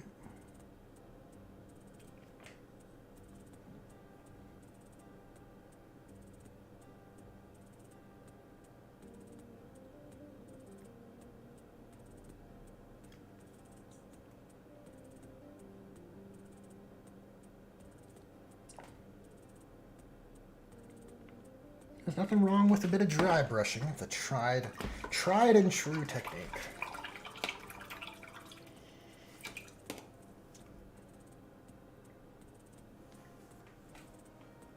Captain Poseidon says, I once saw a Tyranid meme about how the Nids see every other species and the Eldar were fast food. Nice. I get it.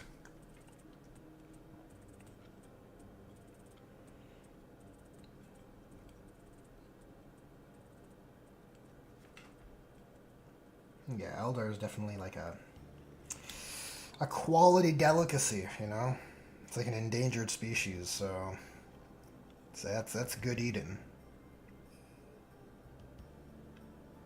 And they're all extra psychic. I'm sure it's hyper nutritious for the Tyranids to eat some Eldar.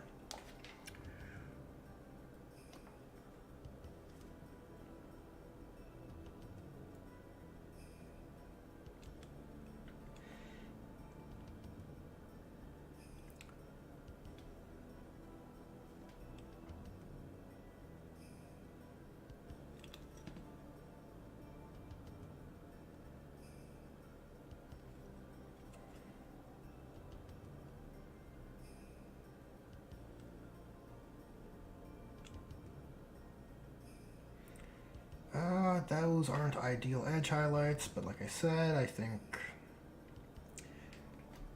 it probably will be covered up by the basing process.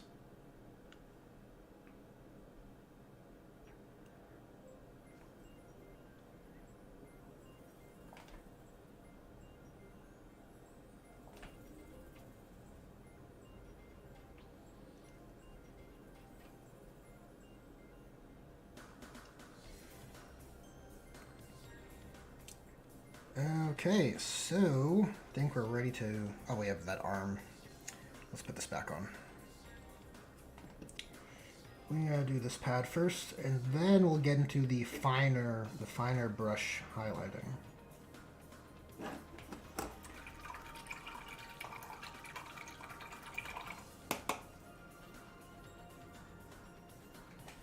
Friendly Neighborhood Inquisitor says, I think my favorite Tyranids meme is when a Mawloc eats a Kriegsman, as just, why am I depressed now?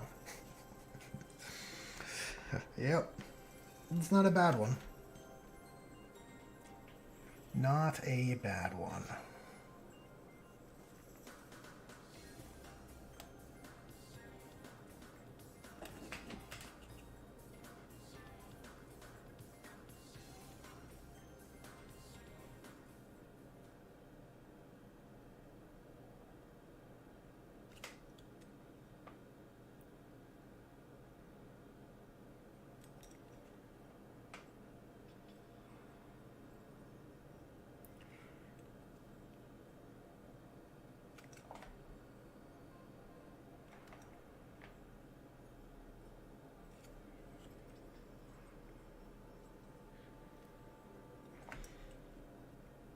Alright.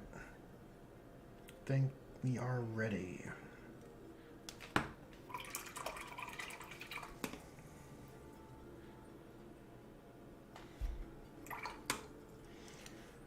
Captain Poseidon says Krieg is war in German. Makes the sense. The old Blitzkrieg, right?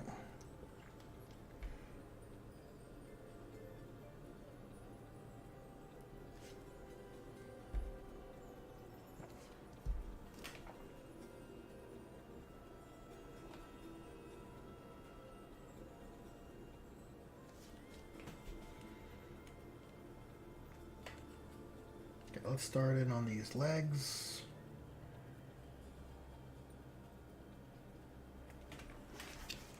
Actually, I think I may have...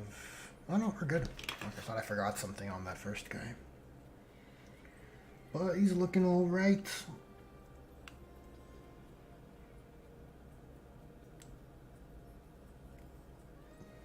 Let's pull a line down on this edge and up and back down. Cool, cool, cool.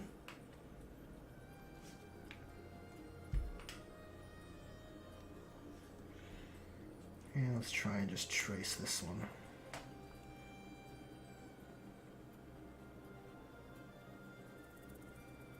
Ooh, that's fat. That is a fat line. But look, maybe at tabletop distance it'll look okay.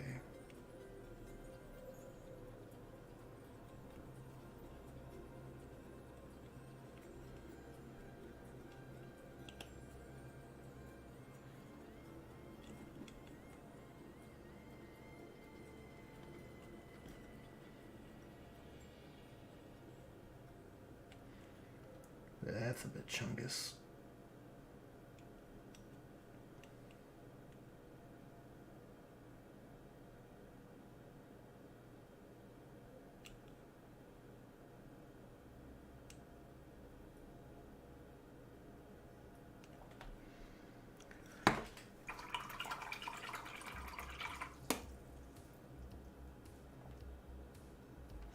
Martin Christensen, I just saw your message now. Welcome to the stream. Thanks for tuning in. He said, Sir, what the 40k? I have returned once again to talk of Assault Centurions. I have one word for you. Drop pods. Hey, if they fit in the drop pod, why not? Why not bring him in danger close? And then melt away, or I guess charge? I don't know. I hate deep striking and charging. I think it's incredibly unsatisfying. I think it's bad mechanics. But Rapid Ingress does solve that problem. To a degree, because you get to move, but Assault Centurions don't move too far, right? What are they sitting at, 4 or are they 5?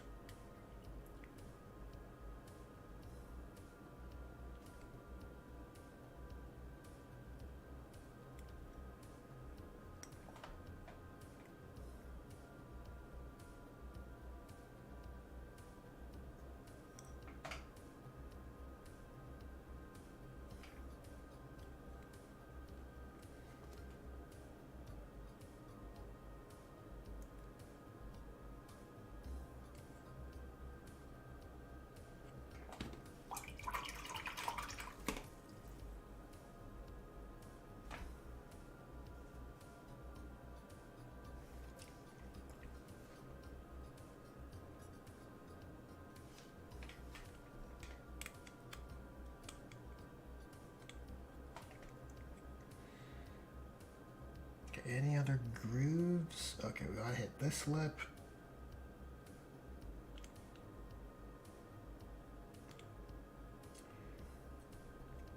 Probably can enhance this one as well.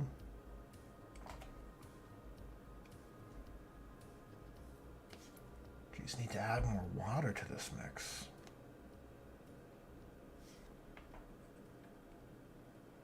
Let's see. Let's see if this is too much.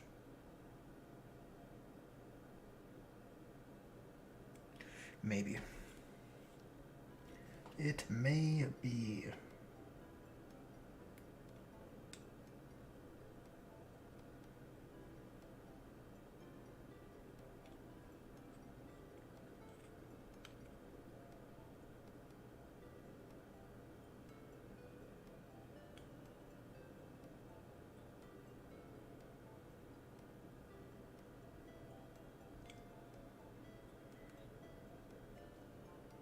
No, I just realized that's a strap. I need to fix that.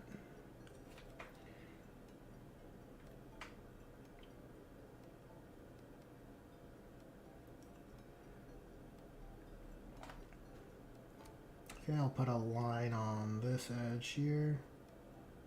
Oh, it's a little stark.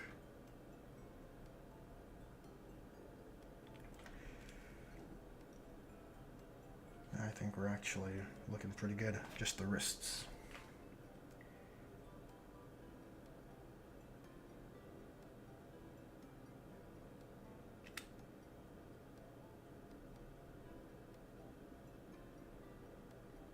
I'm not against the imperfect edge highlights. I think it adds a bit of wear and chipped kind of a look.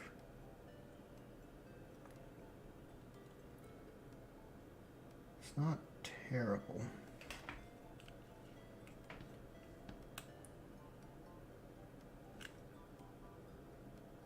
Oh God. That might be a bit a bit much. Well, look, it's on the back side of the model, so maybe we can move with it.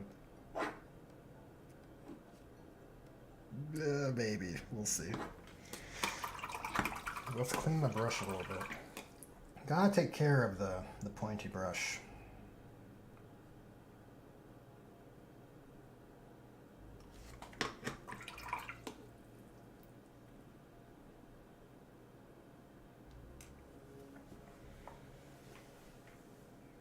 Captain Poseidon asks, how does one get their custom chapter symbol on Space Marines without 3D printing or freehanding? You could get a custom decal sheet. There are services that do, or there are companies that provide such services. You would send them, I think, probably like a PNG, or probably not a PNG. A PNG could work, but probably like a vector image ideally, so they can scale it however they need to. And then, yeah, you get a fancy decal sheet with your badge on, with your chapter badge on all these different sizes.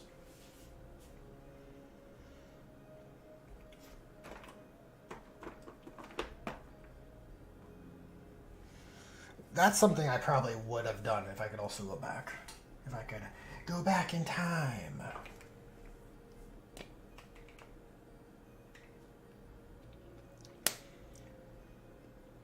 How does one make those? Yeah, vector file, Adobe Illustrator can do it. PNG files, you could use like GIMP or Photoshop. I think Photoshop and maybe GIMP could also do vector images also, maybe? They might have that power?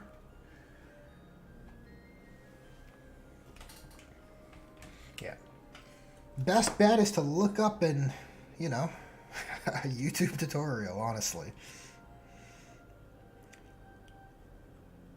Okay, so are we ready for... No, we have an edge highlighting missing on the bottom of this greave. The back of his butt. The back of his butt could use some attention as well.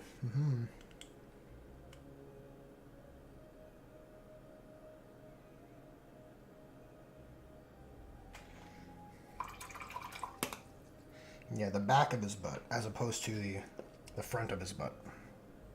It's an important distinction.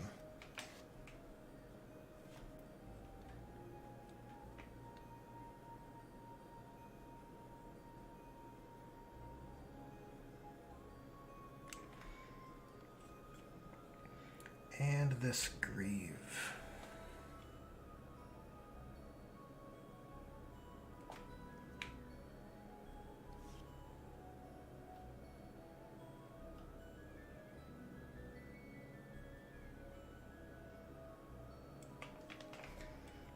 Let's see if we can just get the edge to do the work. Hooray! It's working!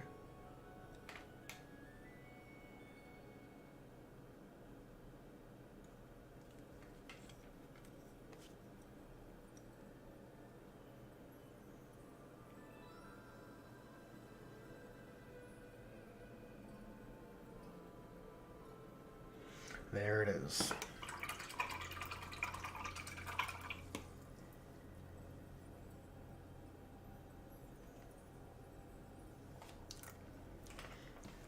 How's it going, Misfit? Hey, a good evening to you as well.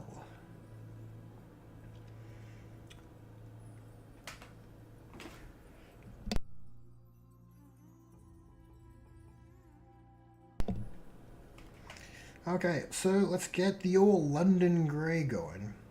So I think we're ready. I think we're ready for the black edge highlighting. Or maybe at first we should clean up that strap. We need just a touch of game color black. Night. It's 9 p.m. in Germany. Well, a good night to you as well, Captain Poseidon.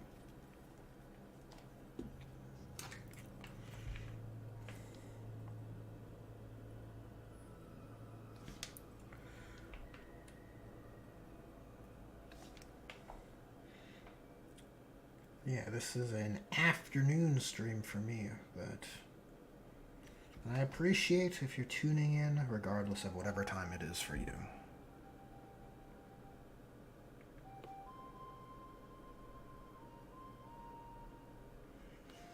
Look, anytime is hobby time, okay?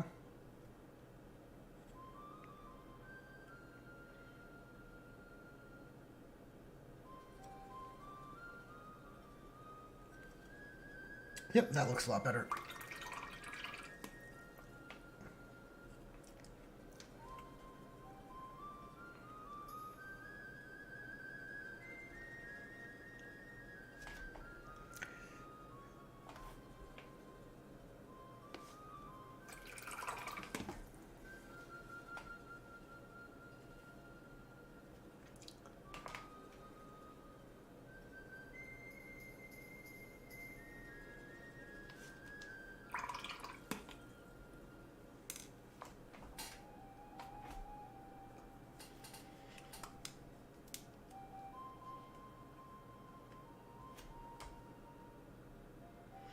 Yeah, Dover Cruise has a pretty good suggestion there. You could always leave the chapter emblems for last.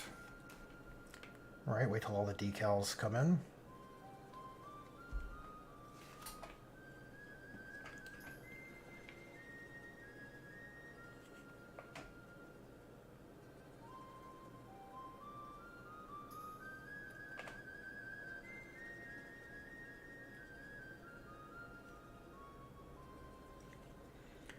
I don't love the lack of tonal variety on this holster. I wonder if I can quickly remedy that. Such a large surface area with nothing going on.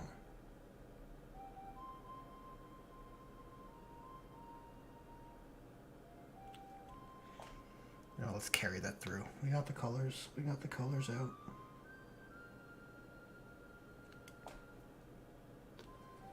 Alright, dragging a bit of lighter gray.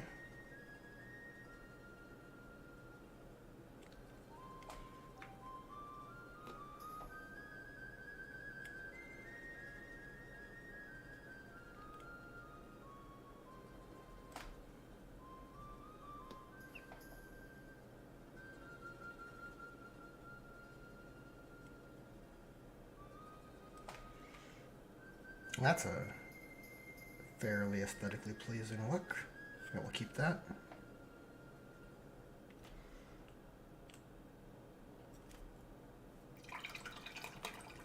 Okay. I'll get back to our London gray.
Yeah, I think that extra gradient that we added, that tonal variety, makes a big difference.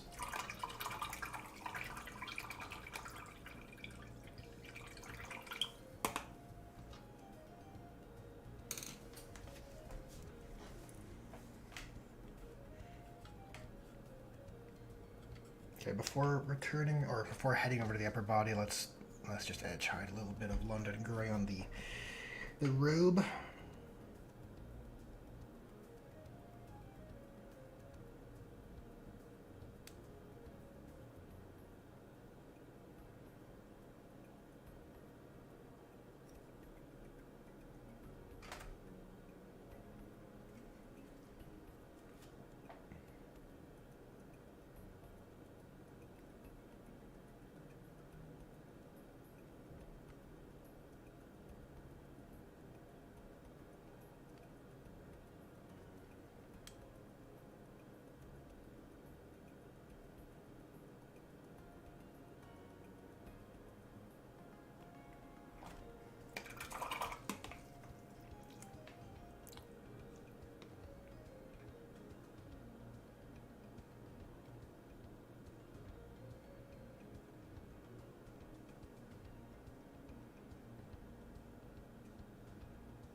Oh, we gotta hit this groove, of course, of course.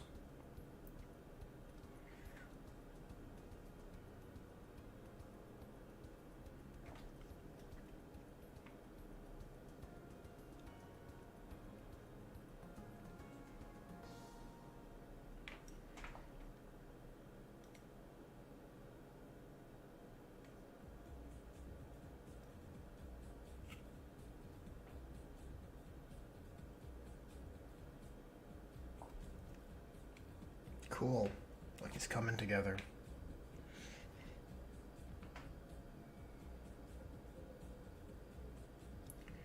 The dream is coming together.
Okay, geez. Got a bit too focused in there. But you know what? Nothing too much is happening in chat. Seems like everyone's dialed in on their own ends. Which I support, you know. Big part of these streams is just to to foster the doing of the hobby work. Getting your projects done, all that good stuff.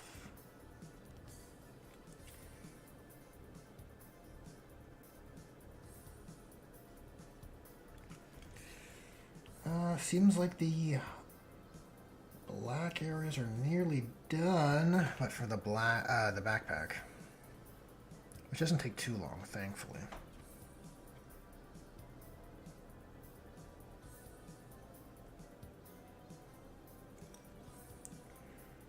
Just pick out a few edges. I got a bit of green on the metal there. Can probably wear that mistake. Maybe in the future, if I bust out the metal color, I'll remember to circle back.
Oh jeez. Oh jeez.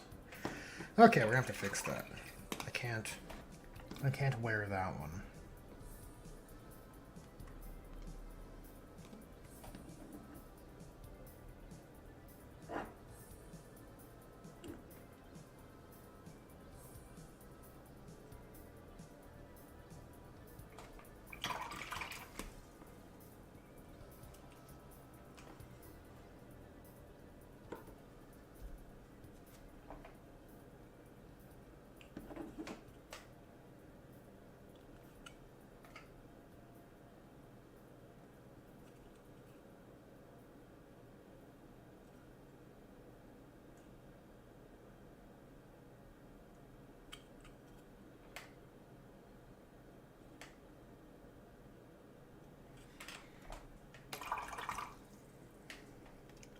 Right on. I'll switch gears to the gray blue, which is, of course, dried up. Of course. Can I resurrect it? I think so. I think we're in luck.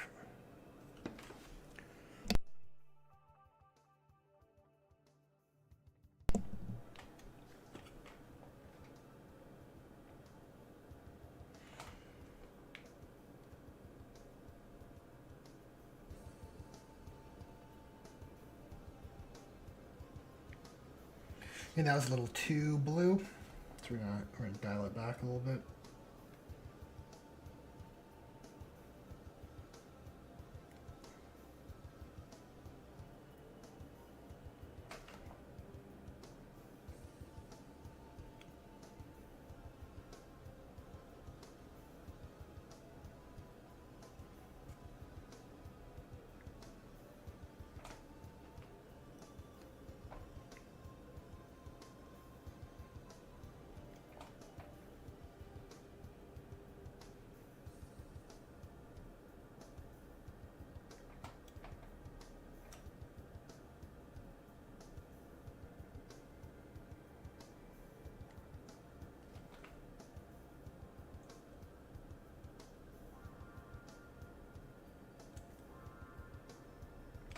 What's up with this yellow? What's wrong with this yellow? What is that? I guess I must have nicked it when I was doing the eyes, but I feel like I would have removed the arms. Weird.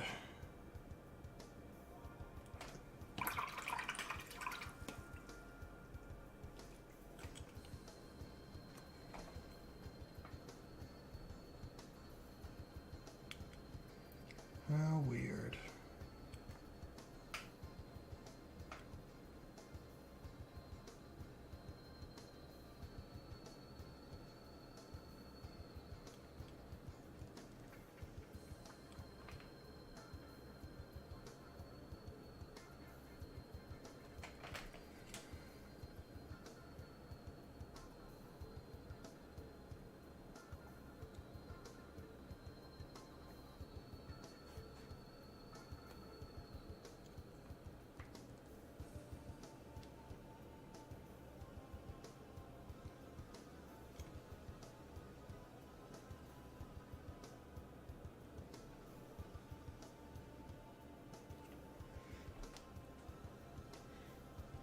Yeah, we're gonna have to clean this up a little bit.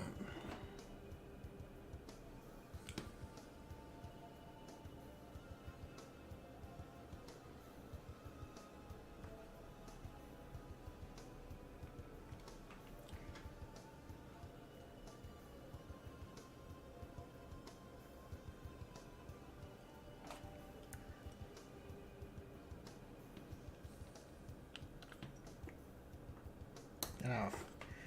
Get out of here. This is a little bit easier.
Let's get rid of that yellow blemish.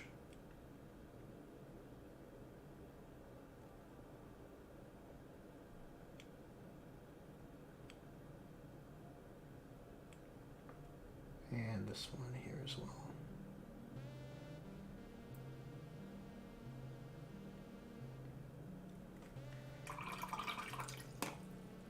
From here, I actually am going to clean up those metal spots because we have a yellow blemish on the near the gun barrel, and I want to put some oil in the gun barrel after that, and we have that green overspill on the backpack as well. So I think there's enough reason to bust out some metal color.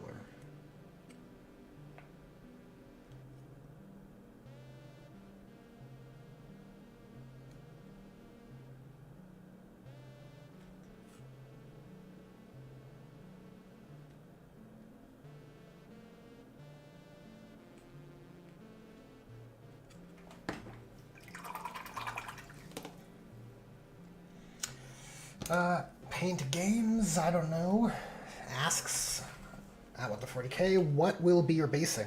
I do a desert basing on my Firekeepers, kind of like it's a little cartoony, kind of like an Age of Empires 2 desert.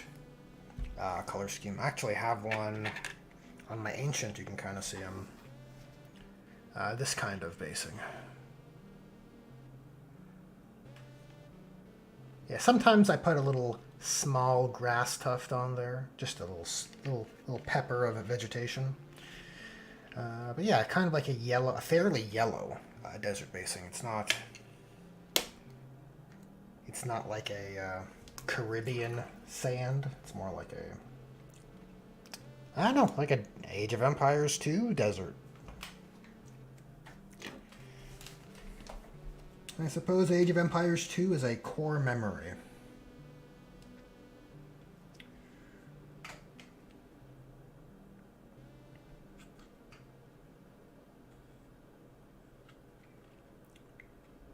That's the plan for the desert basing.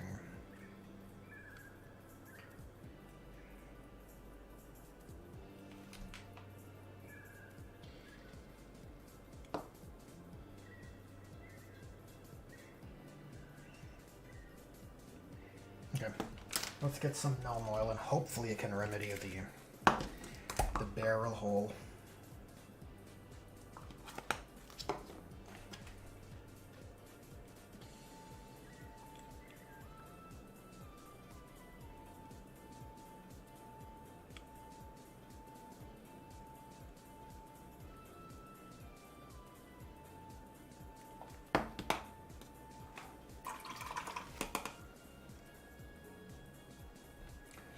Welcome, Tremari. Welcome.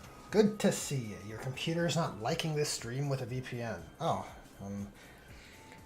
I'm saddened to hear that YouTube is not VPN friendly, or at least live streams.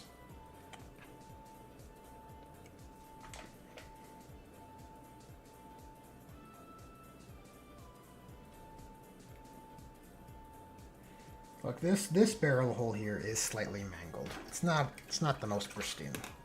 We gotta work with it. Okay, so I think this guy's done, right? Let's get a bit more gnome oil and see if we can pump the contrast here. Okay, that's way too much. We'll have to remedy that. Anywhere else I can put this? Just to boost some edges maybe.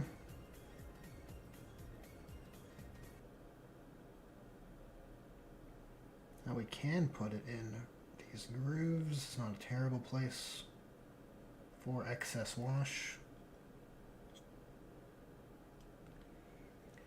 Kind of helps solve the seam. Oh, wow. Wow, we actually finished the playlist. This is crazy. Did not expect that. Okay, well, look. We've been going for quite a while, guys. I'm going to wrap up the stream in a little bit.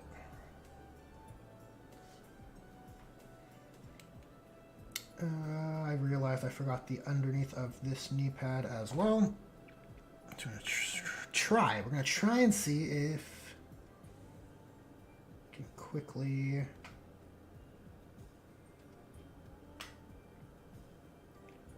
Yeah, I think so.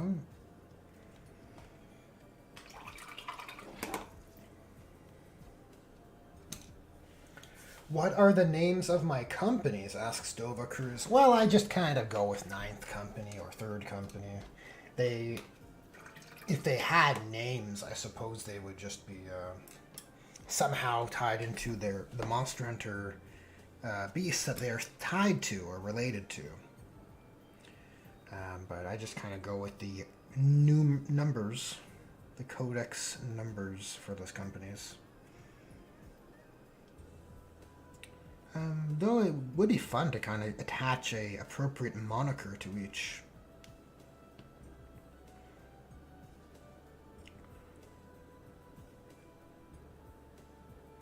That's something to think about. Maybe next time I revisit my chapter spreadsheet for Sorgo, I'll have some fun with that.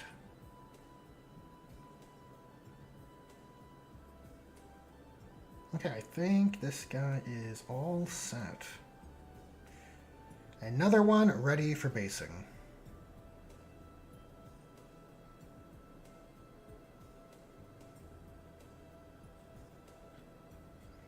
That looks about right.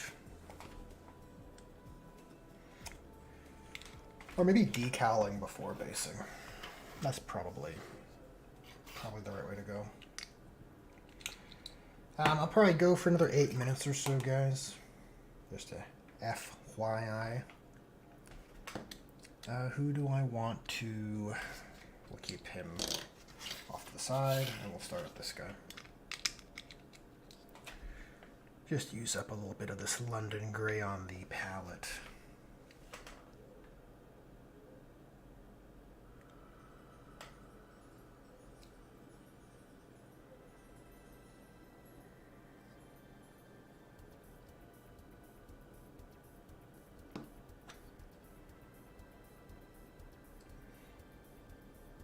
Oh, you know what might be fun?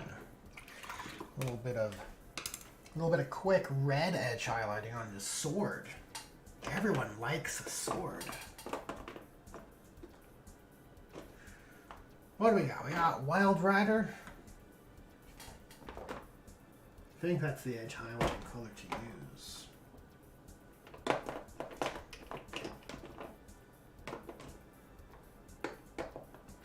I'm pretty sure I have Wild Rider somewhere.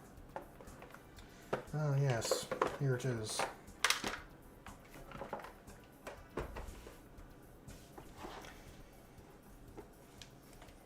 Chapter Captain Poseidon's favorite aspect of the Firekeepers. The custom characters, 100%. It's basically the root as to why they were made into a successor chapter rather than sticking to the original concept of just doing a Salamander's army. I like my custom characters. My 9th Company captain. I think this lieutenant, not especially customized, but I think his sword's going to look real good. Then I gave it a Lagiacrus kind of look along with his armor. I think that'll be a really neat detail. I like my chapter master as well. I think he came together rather well. I could probably do a better interpretation of the design with the skills I have presently, but for one of my older conversions, I think it's pretty good.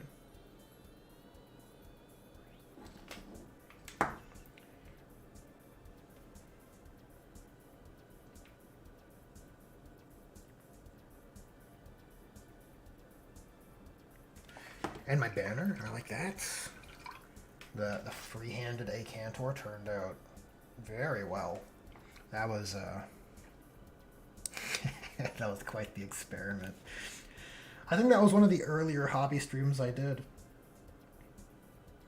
with the banner. Where it's like, yep, we're gonna try and see how it pans out.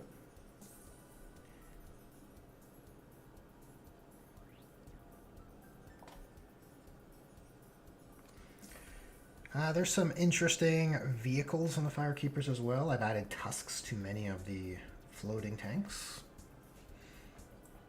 And I think they create a pretty unique aesthetic, honestly.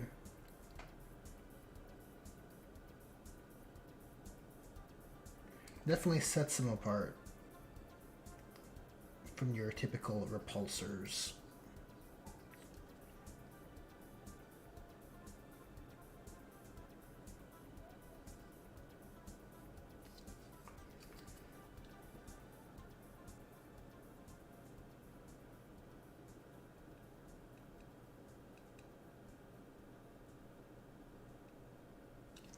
Alright, so that's sword looks a bit better with some edge highlighting. I'm going to mix in some of this dirty yellow on my palette to that Wild Rider, just for the center-ish areas of the sword. I think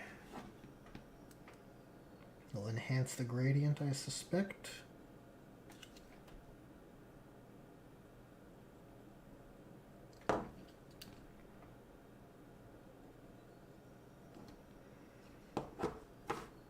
Yeah, kinda, sorta.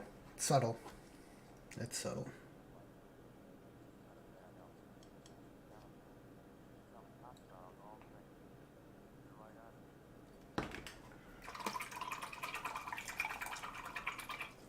Dover Crew says my favorite monsters right now from World are Devil Joe or Glavinus and Janath and Toby Kadachi. Yeah, I only know Devil Joe, or yeah, however you pronounce that.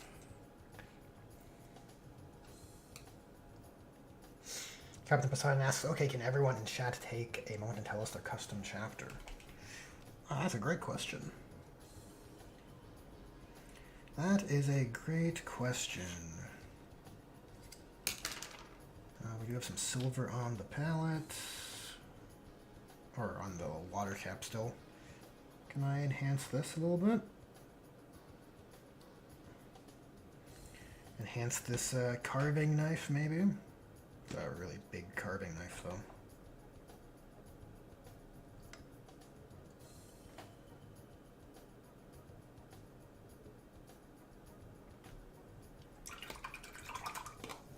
How much longer will the stream go on? Honestly, I'm probably going to wrap up very soon. We're coming up on 2 hours and 30 minutes, somewhat of a marathon, and I'm rather hungry. I have yet to feed for today, so it is time. It is time to consume.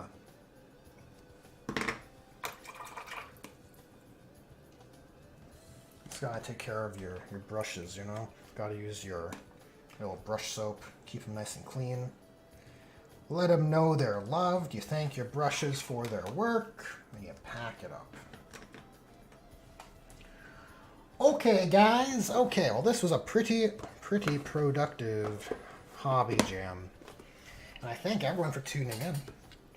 Probably easier, all things considered, on an evening or an afternoon stream. And I think at a time difference, it probably makes it much easier for everybody. Anyways, look, we got 2 Battle Bros for the Honor Guard. Looking pretty sharp, I'd say. Pretty sharp. You know, they're ready for some decals on their shoulders and some basing, and they're going to look quite regal, I think. Quite worthy of being in the Chapter Master's Honor Guard. Okay, so where's my wall of honor? There we go. Thanks to everyone who tuned in, chatted, and shared in the hobby camaraderie. And thanks to everyone who liked the stream as well. As you know, we must appease the algorithm gods. Anyways, guys, I will catch you in the next one. Maybe Monday for sure. Monday for sure. Tomorrow is iffy. We'll see.